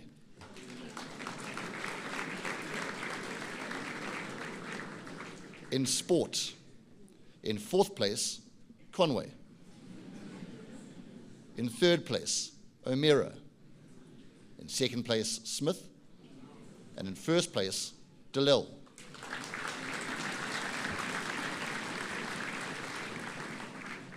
And in blood donation, turning the competition on its head this year, in 4th place, Smith, and then tied for 1st place, Conway, DeLille, and O'Meara.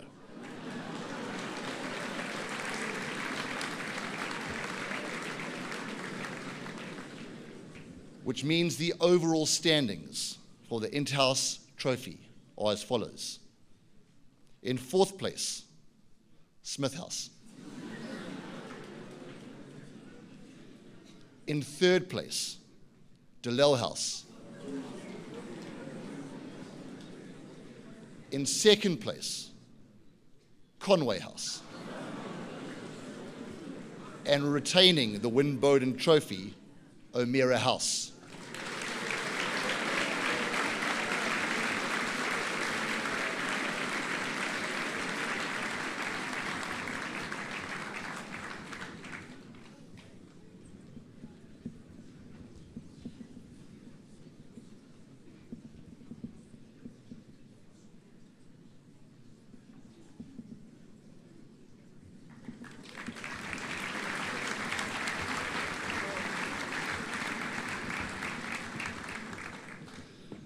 The Robin Savory Memorial Award, awarded to the pupil who has shown the best all-round ability in terms of his intellectual and academic achievement, diligence and conscientiousness in all his endeavours, and who participated fully in the sporting activities of the college. Representing the college at first team hockey, 2nd and 3rd team cricket, and 4th team football, while maintaining an academic average of 89%. And leading the school as head boy, Matthew Bishop.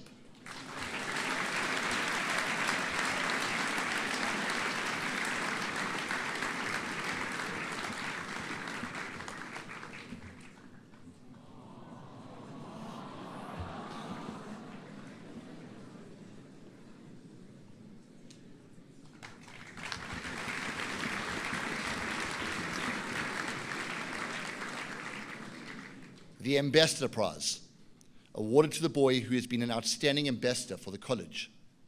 The recipient has consistently upheld the name of the college through his endearing personality, impeccable manners, and natural charm. He has carried himself with dignity, ensuring that he was always neatly presented and serving as a positive role model for the younger pupils. In his capacity as head boy, he has earned the trust of his peers and the respect of the staff, visitors, and the boys of the college alike. He's excelled in his duties, leading with integrity, humility, and purpose, while inspiring those around him.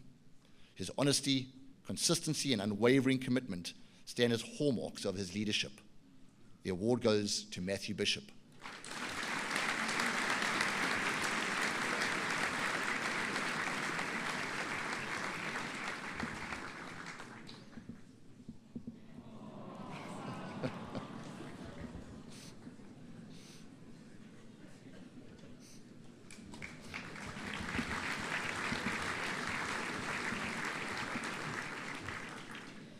The Mackenzie Shield for loyalty and service.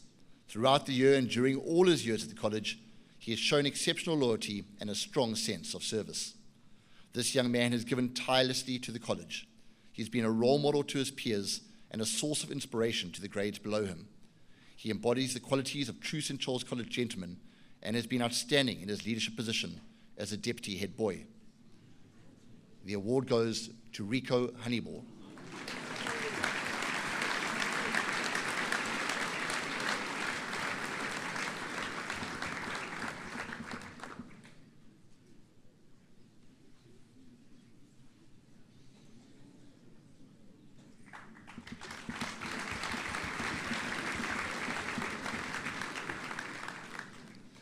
The Leadership Award for singular determination in leadership and total commitment to the boys of the college, chosen by the head boy and his deputies.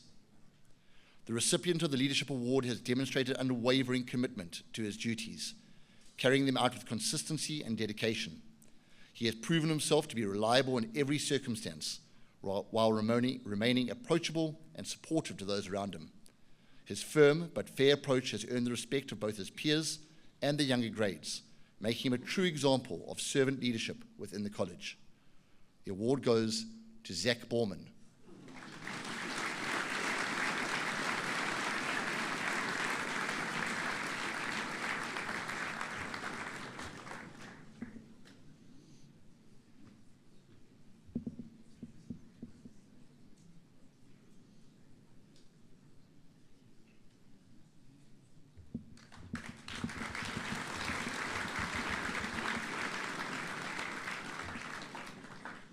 The Public Spirit Award.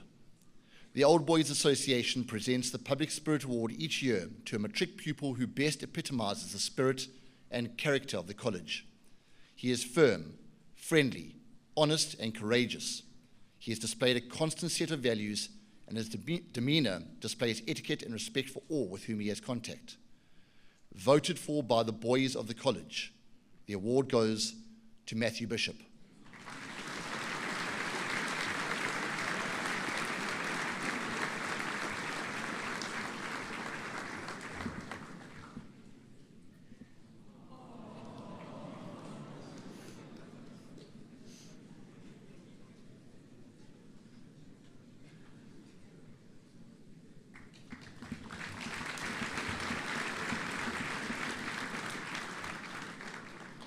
Secundum Ardux for academic excellence, finishing second to the Ducks, achieving an exam average of 89.2%.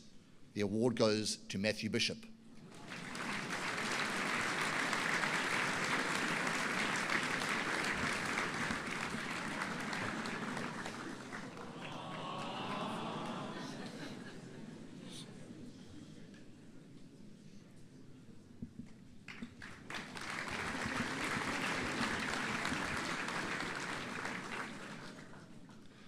And the last of our awards, the Staff Prize for Ducks of the College. The staff of the college gives their highest credit to our top academics. Ducks is awarded at the AS level across the pupils' top 5 AS subjects, achieving an exam average of 90.8%. And for the first time since I've been at St. Charles College, shared between Devar Pillay and Shahil Maharaj.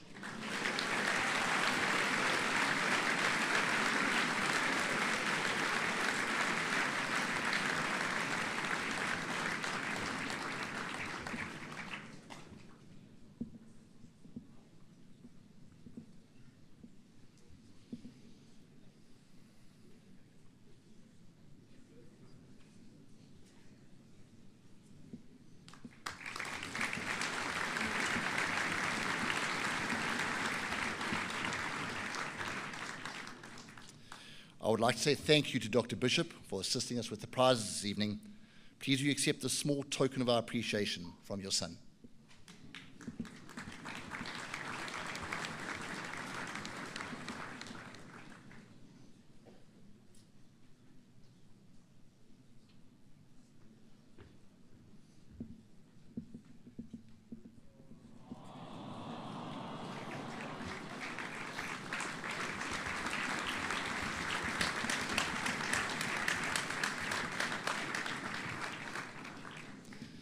I'd also like to request that my deputies present small tokens of our appreciation to Mrs. van Blerk, Mrs. van Heerden, Mrs. Holcomb, and Mrs. Christodoulou.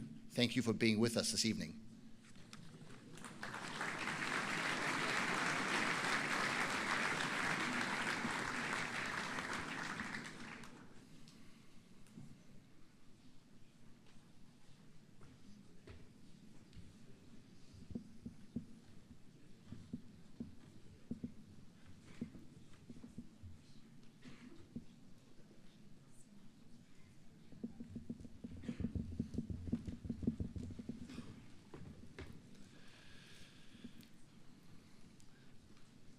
Ladies and gentlemen, parents, teachers, and the graduating class of St. Charles College, I'd like to invite the following fine young men to join me on stage for a few seconds. Can I please ask Nathan Arnold, Coven Bikies, Atunkosi Komo, Troy Sissing, and Daniel Wilkinson to come on up.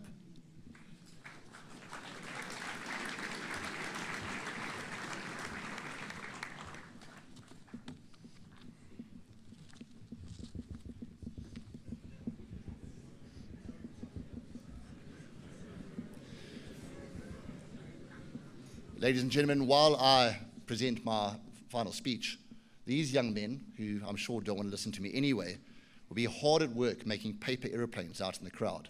You'll see why we are doing that a little bit later. Thank you, gentlemen.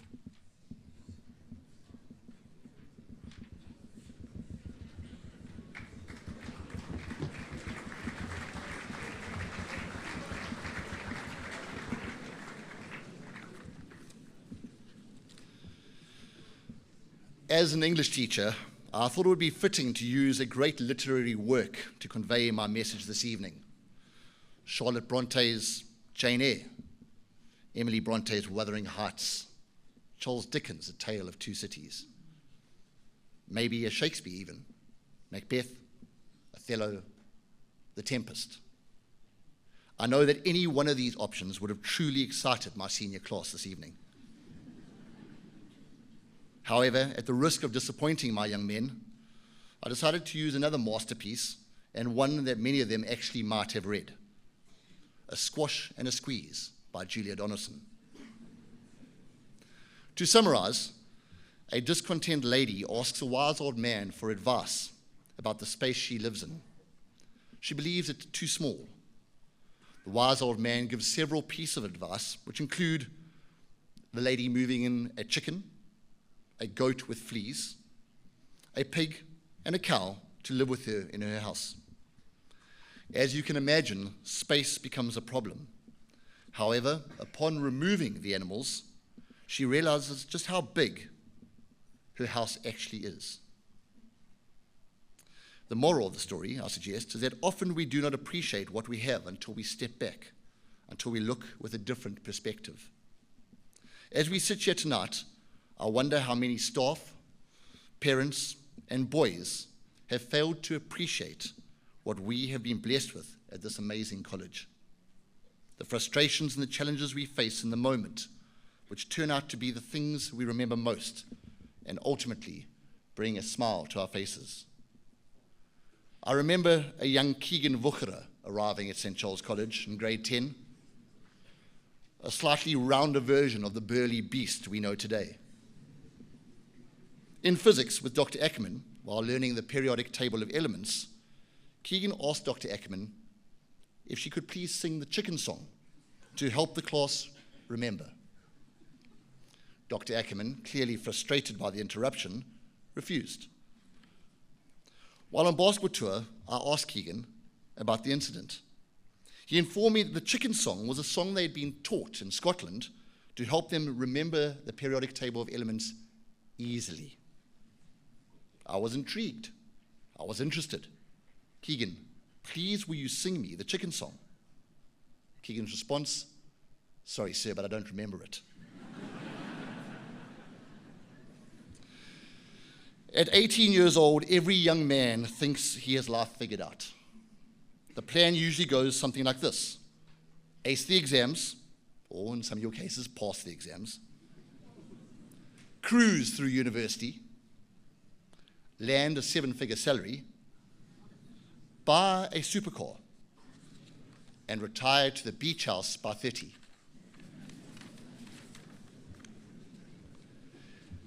But here's reality. Life does not read your script. Suddenly, the dream car is a well-used Toyota with dodgy steering. Your meals are mostly 2-minute noodles. And you realize in the first week at university that you actually have never, ever used a washing machine. And you know what? That's not failure. That's life. The detours, and in South Africa in particular, the potholes, the times when you trip over your own stupidity, those are the moments when you build character, you build resilience. Sometimes the biggest setbacks lead to the best opportunities. What doesn't change is the foundation you've been given. Parents, you've poured in love, sacrifice, and I'm sorry, a lot of money. Teachers and coaches have guided you, sometimes patiently, sometimes with that look you know oh so well. And boys, you've been raised in homes where integrity, kindness, and humility are non-negotiable. Those values will be your compass, even when the GPS of life tells you to make a U-turn. From here, though, it's all on you. You're in the driver's seat now. If you blow your allowance in the new Air Jordans instead of groceries, that's your call. Just don't get hold of mom when you're starving, even if the new shoes are helping you get 20 inches on your vertical. At this point, I'd like to invite my 5 engineers back to the stage, please.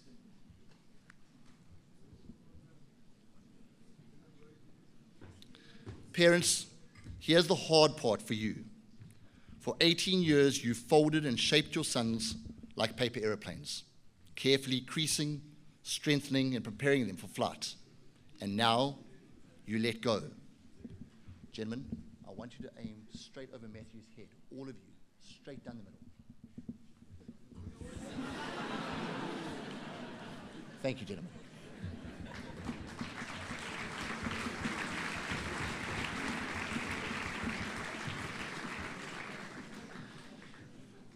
What I was hoping for is that some would glide beautifully. Alas, some will veer hard left, and 1 or 2 or 3 will crash land. But the truth now, parents, is it's their flight. Your role shifts considerably. You get to watch, support, offer advice when they ask for it, and sometimes when they don't, and be amazed as they become the young men you raised them to be. Despite the flight path you have planned for them, as demonstrated by the flight of the paper aeroplanes, your young men are about to take their own very different journey, their own very different path. But they have all the tools to make their path work. And tonight, we celebrate that. To the senior class, congratulations on everything you've achieved in culture, in the classroom, and on the sports field. To highlight your success, I thought I would reminisce and give credit to the best rugby team in the school. Those refined athletes who wear their hearts on their sleeves, who put their bodies on the line every week, and who strive for honor above victory. The mighty, the unstoppable 5th 15. To highlight their brilliance, I thought we could reminisce over their outstanding victories against both St. Stithians and St. David's. Having jumped to a commanding lead in the first half against hosts St. Stithians, the team saw their 27-point lead dismantled as the home team came roaring back. With 1 minute left in the game and scores tied, we managed to trundle over the halfway line and were awarded a penalty. We could not make the kick, but the coaches, legends in their own right, were happy with the draw. Waste time, go for the kick. Make sure you kick it over the dead ball line. Sinan, who had yet to kick for poles all season, stepped up and boom, the crowd went quiet. The angels began to sing. Wah.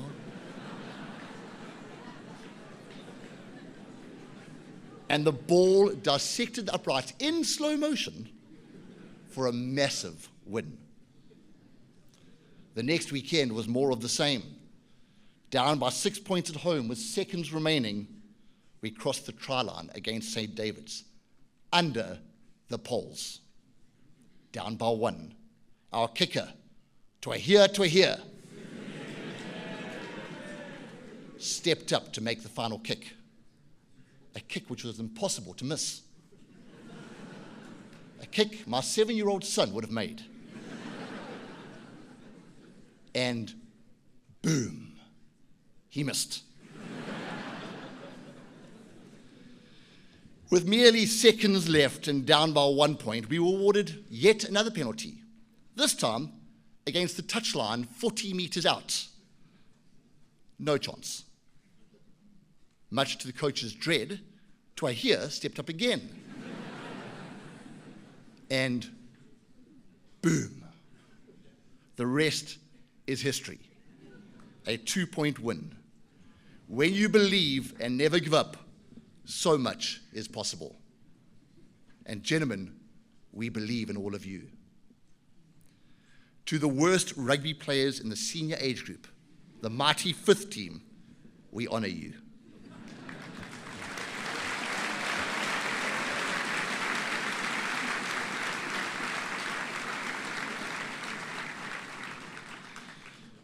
To the senior class, you've left your mark at St. Charles College. To the prefects, thank you for your leadership, which has been steady, your commitment unwavering. In Matthew Bishop's first prefect meeting, he reminded his prefects that the boys of St. Charles College were generally good chaps, that talking rather than punishing was normally all that was needed. This level of maturity and leadership is astounding from a then 17-year-old boy, and he could not have been more right. I've witnessed the senior class who have bought into this philosophy, and the results have been truly outstanding. Well done to all of you. So, class of 2025, here's my parting advice. Keep making big plans, but don't be shocked when life laughs at them. Expect surprises. Learn from the flops. And always remember that even when you broke, eating baked beans for the 3rd consecutive night, or missing a 7 a.m. lecture because of the previous night's shenanigans, you carry with you the values, lessons, and love of your families and of St. Charles College. You have the ability, you have the resilience, you have the support. And when times are tough, I hope you look back and realize the time at St. Charles College wasn't a squash, and it wasn't a squeeze. It was, in the words of Julia Donaldson, full of frolics and fiddle-dee-dees. Gentlemen, congratulations. The journey is just beginning. Buckle up, keep your sense of humor, and enjoy the ride. We look forward to hearing of your success in the future. Refuse to accept what is average and dare to be great. It has been a privilege. Thank you.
Good evening to Mr. Van Blerk, members of the board, old boys, staff, guests, and boys of the college.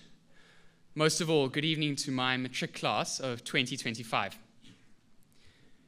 Tonight is a night of celebration, to celebrate our achievements of the last year, to celebrate who we are as a school and what we stand for, and of course, to celebrate the end of my reign of terror. But most of all, we are here to celebrate the matriculants of 25 and the race that we have run. In the build-up to tonight, I have been looking for stories, whether it be my own memories or asking for others. I hope that as we close a chapter, we might be able to reflect and pay tribute to these last 5 years here.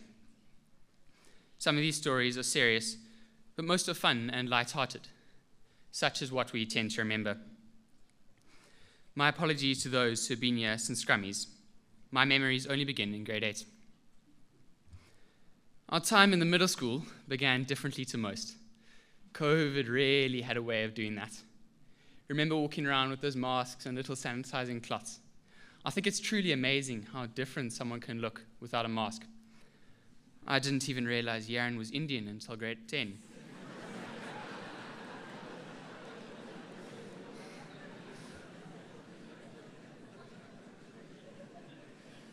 Remember all those days of break time football and open gates on crooks? I don't think my ankles will ever fully recover. The stories of Mr. Dlamini's history class were just pure gold. Nishen had a 40-word limit per lesson.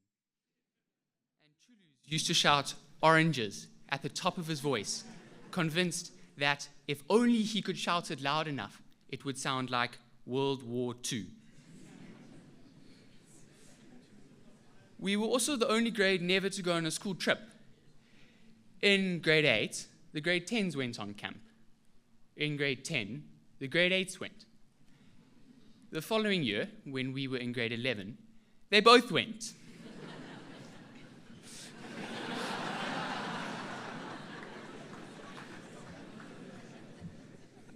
And now our matric year felt like a lifetime to live, but in hindsight, only a heartbeat. Remember AJ's dime of a cross kick against college, splitting open the defense for the opening score on Old Boys Day. Perhaps the only thing that could match those wild celebrations was Tanda Mgadi on Results Day, marauding the corridors and screaming his victory. On that same day, Mr. Holcomb gave Devar a heart attack when he told him he only got 82% for maths. The horror. I am told he nearly collapsed from relief when he heard his actual mark. And then, of course, our annual staff versus matric football match. After what was an intense first half, we, the matrics, had a 2-goal lead, and both managers then set themselves to preparing their sides for the second period. I remember Rashid reminding us to ruck over and use our box kicks, while Mr. Van Blerk quietly reminded the staff that they were the team Africa needs.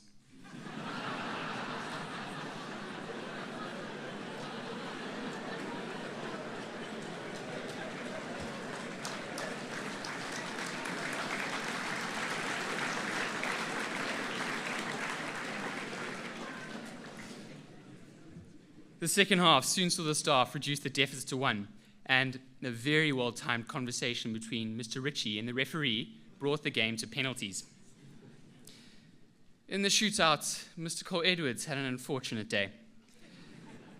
For all his organizational abilities, it seemed like he couldn't quite organize his feet from the spot. Twice. But it didn't matter. In the end, it was Dr. Kaviro who won it for the staff, sending his penalty down the middle as calm as you like. And after all the hype and years of break-time football, we were just another side who fell victim to the staff's unstoppable team. In retrospect, I should never have been surprised the staff won. Mr. Holcomb could never have lived with anything else. Have you noticed that the last 5 inter-house trophies have all been won by a mirror? Mr. Holcomb's house. And the last 3 head boys, all a mirror and played in one of his sports teams. One thing's for sure, the man knows how to get results. And behind all of these memories and stories, so many have been quietly excelling in their fields, whether it be Rowan on the cricket pitch, who has represented us internationally, or TT, Sean and Reve, who have all pulled on provincial colours. Raf has a semi-professional contract with the Bulls, although I'm not sure he'll be able to manage the mullets they require.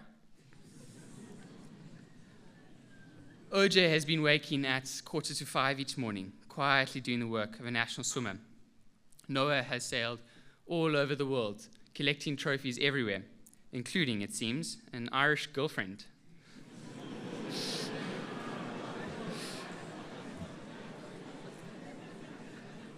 Ariane is a provincial shooter, and it's no wonder everyone is so polite to him.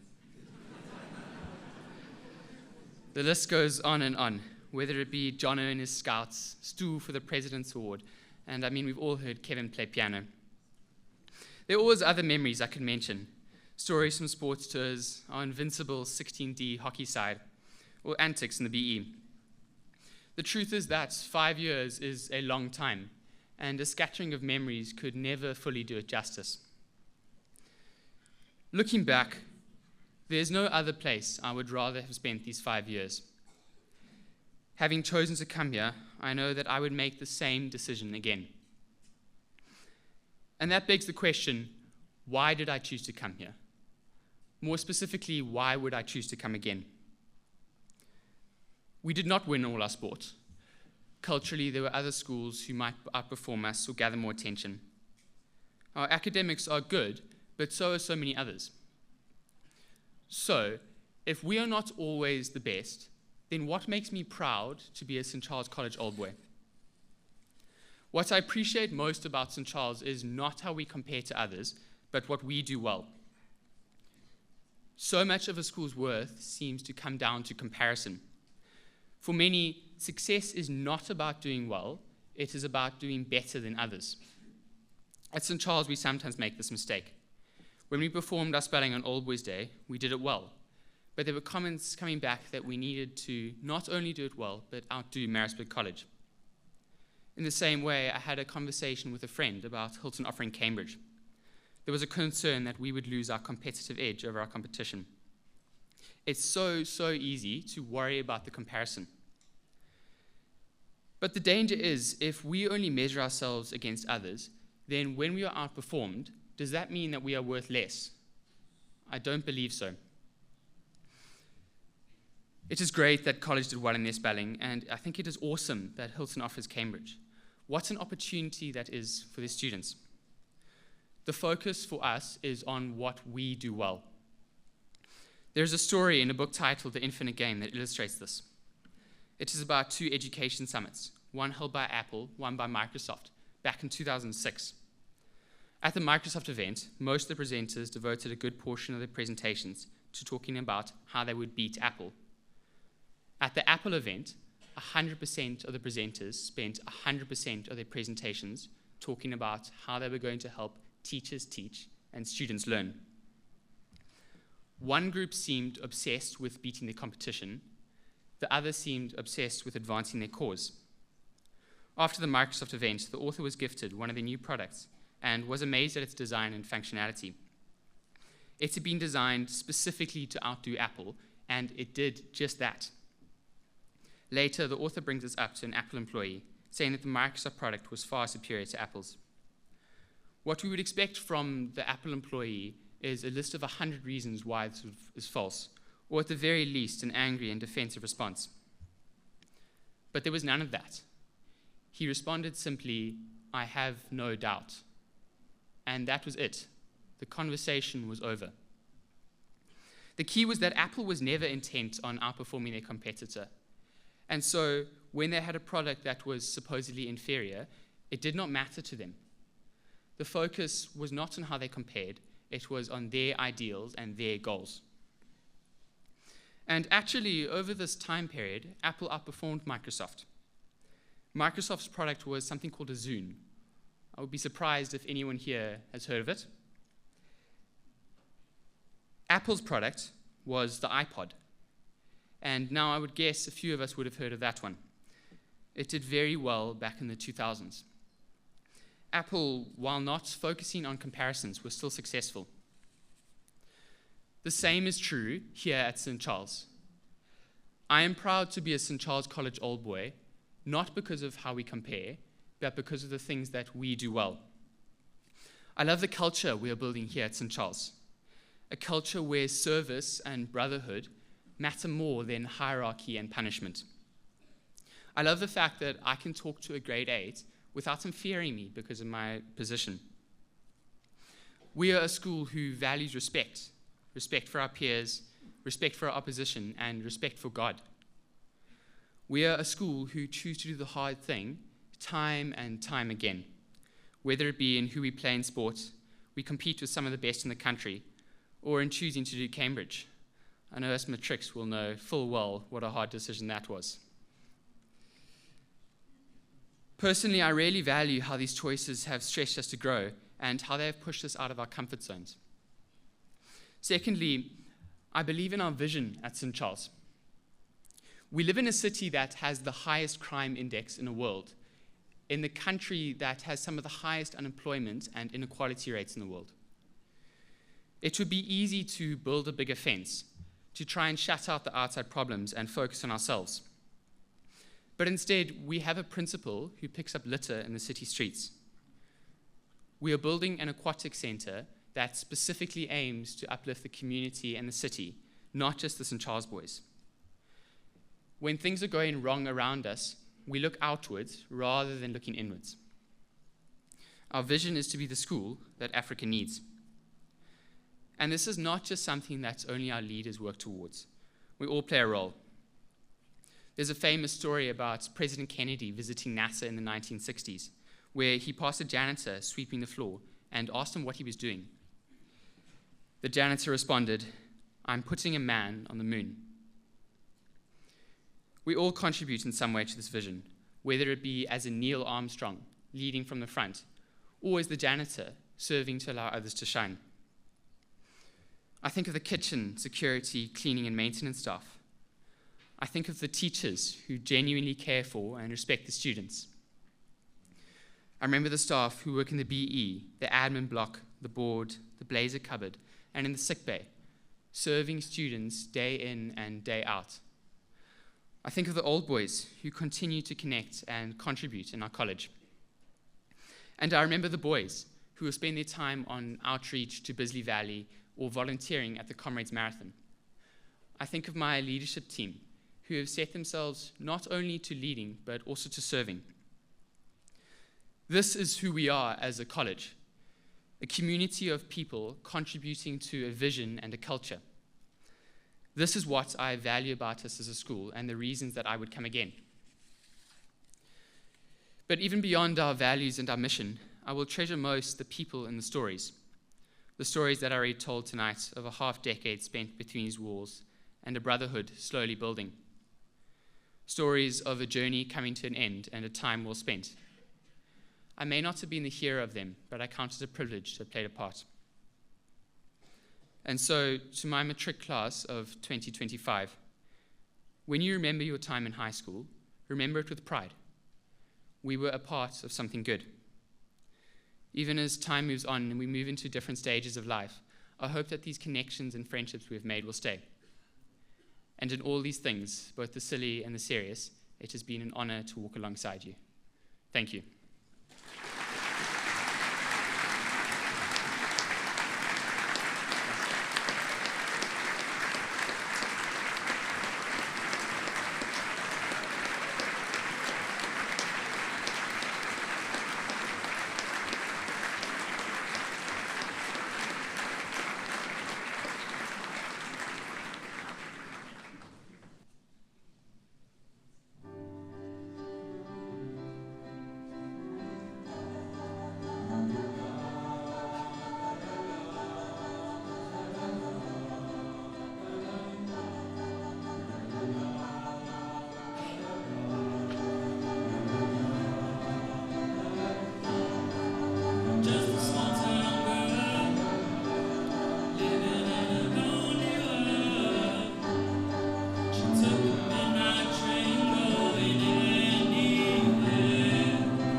Just a city boy, born and raised rises up the joy. He took the midnight train going anywhere.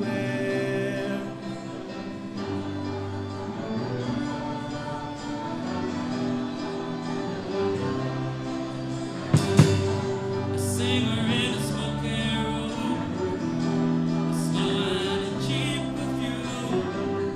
For a smile they can share the night. It goes on and on and on and on. Strangers waiting up and down the boulevard. Their shadows searching in the night. Street lights, people waiting just to find emotion, hiding somewhere in the night.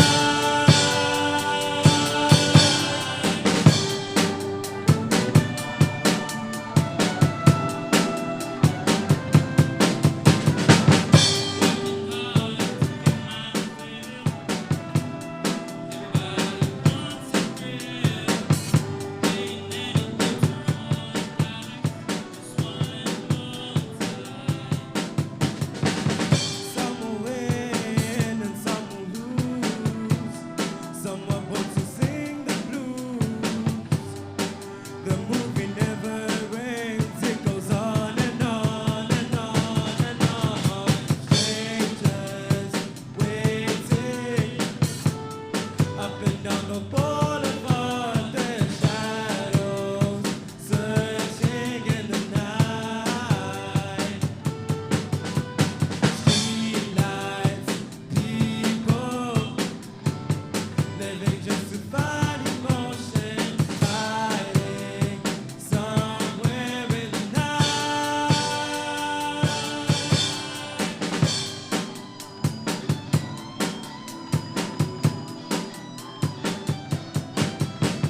Don't stop believing. Hold on to that feeling. Feel like people. Don't stop believing. Hold on to that feeling. Street lights, people. Don't stop.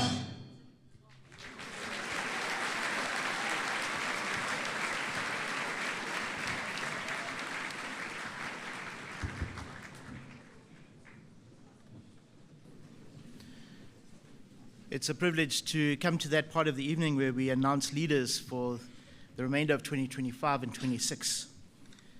And again, congratulations to our deputy head boys and head boy. It is always reassuring when we go into interviews and we consider the next grade to find that there's another layer coming up. And so thank you for the example you've set and to the boys who've taken up that challenge. I believe that we've appointed 14 prefects over the past year, in addition to the prefects who announced on speech night, which goes to show that everybody who steps up at St. Charles College should be able to find a place, a challenge, to be part of leadership, which in the end is really just service after all. House captains: Smith Vice Captain, Justin Cook; Smith Captain, Thandokuhle Nyawo;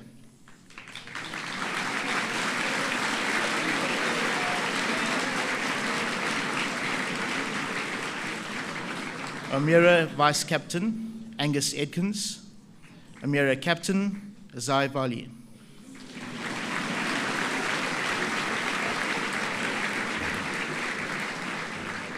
Dalal Vice Captain, Connor Simpson; Dalal Captain, Joshua Milne;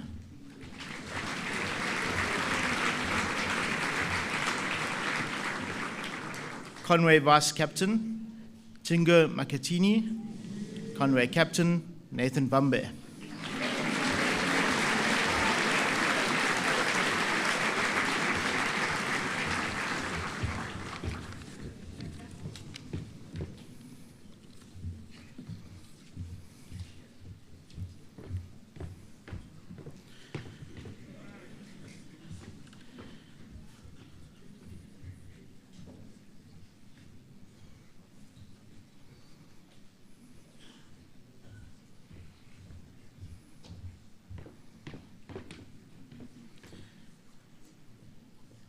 Boarding Prefect, Nathan Vambe.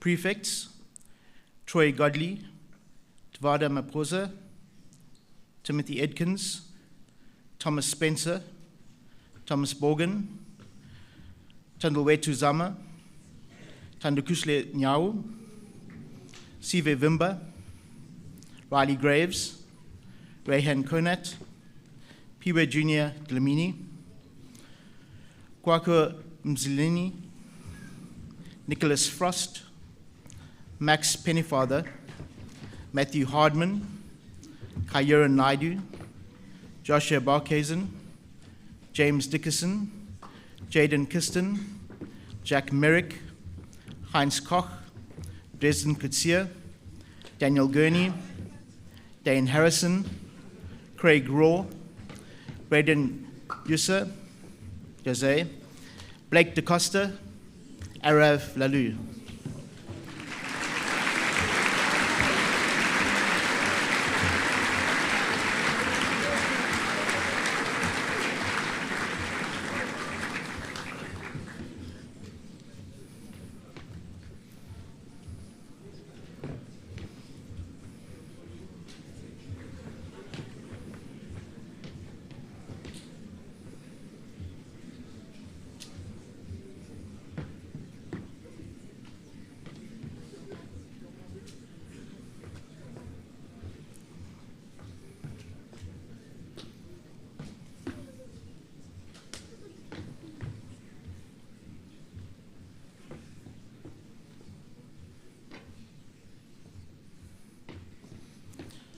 Heads of boarding houses, Des Whitehouse, Kayura Naidu.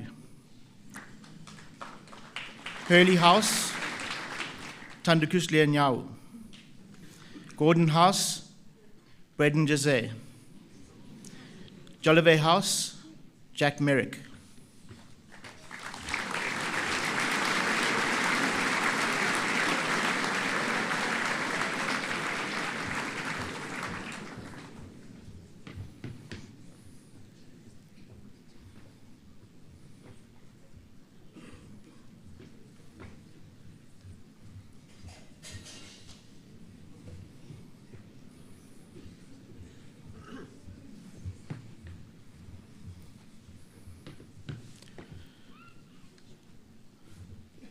Service Council Heads.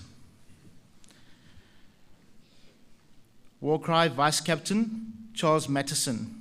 Warcry Captain, Amakelwe Ngidi.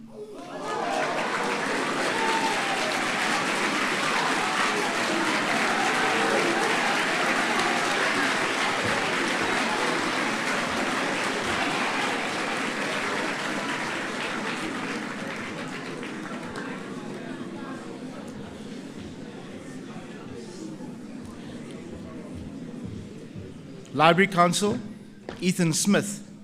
IT Council, Leo Boulier. Events Council, Radley Isaacs. Enviro Council, Jack Merrick. Culture Council, Jaden Kiston. Pastoral Council, Troy Godley. Sport Council, Thandokuhle Zama. Academic Council, Arav Lalu.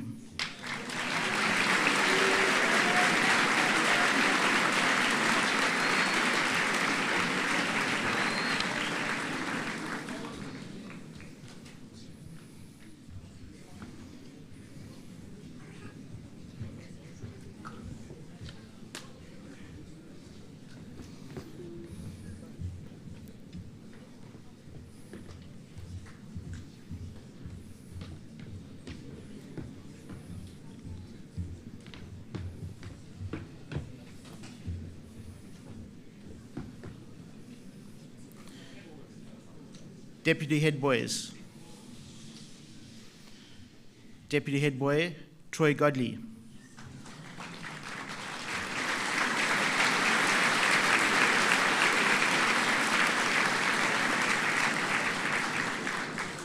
Deputy Head Boy, Thandokuhle Nyawo.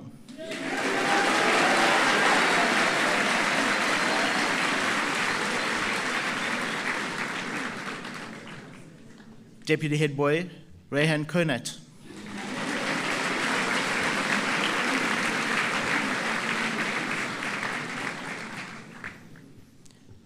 Deputy Head Boy, Head of Boarding and of Bowden House, Daniel Gurney.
Head Boy of St. Charles College 2026, James Dickason.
Good evening to Mr. Van Blerk, Head of St. Charles College, Mrs. Janet van Heeren, the Vice Chairperson of St. Charles College Board of Governors, our guest speaker, Mr. Peter Christodoulou, Class of 2015, invited guests, staff, parents, boys of St. Charles.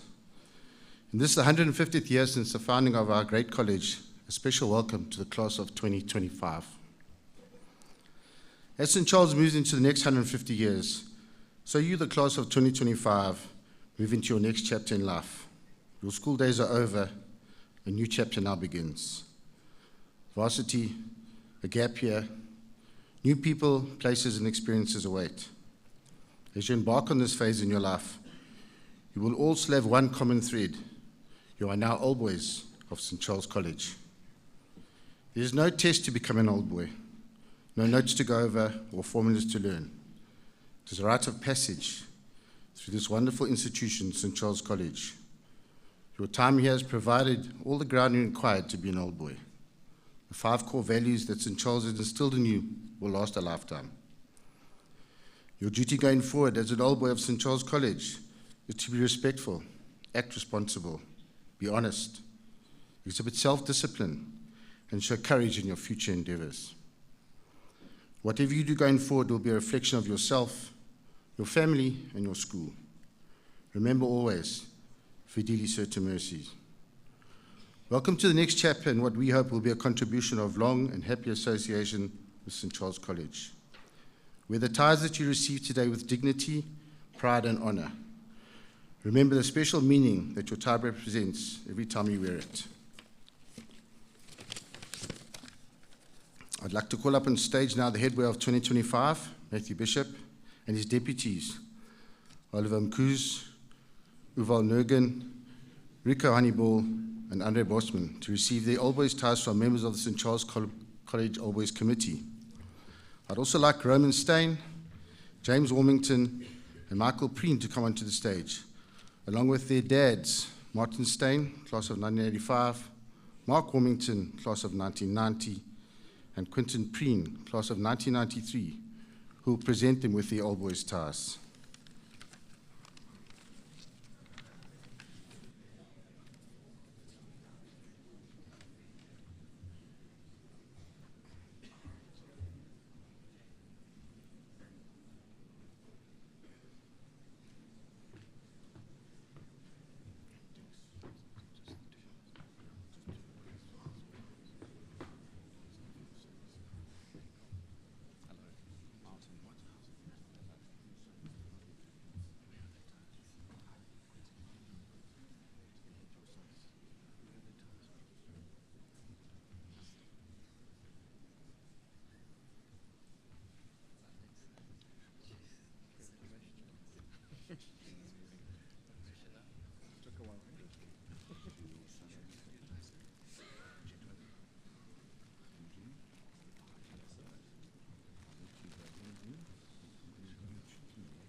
Gentlemen, I'm honored on behalf of the St. Charles College Old Boys Association to induct the Matric Class of 2025 and officially welcome you as Old Boys. Gentlemen, you may change your ties.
Good evening. Let us pray.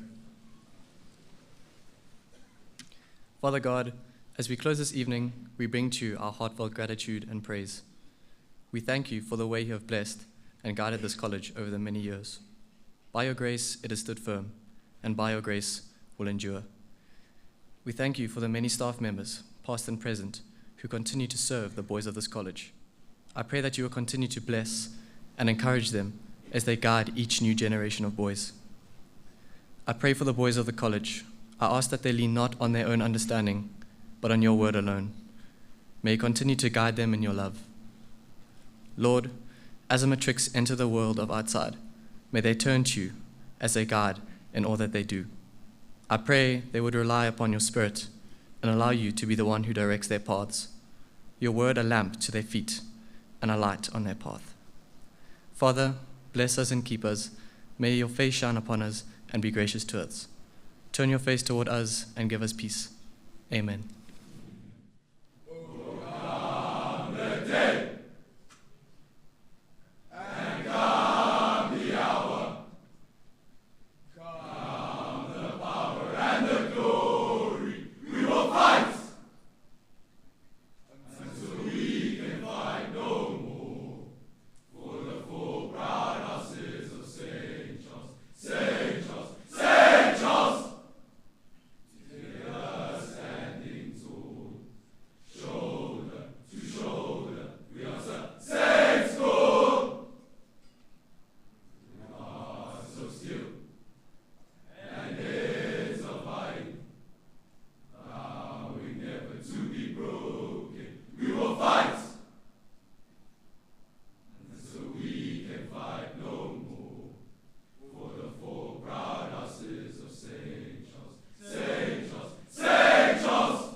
Ladies and gentlemen, on behalf of St. Charles College, I'd like to thank you all for being here this evening. It is greatly appreciated. We hope that you enjoyed the evening. I am going to ask for the academic procession to lead out. Thank you very much.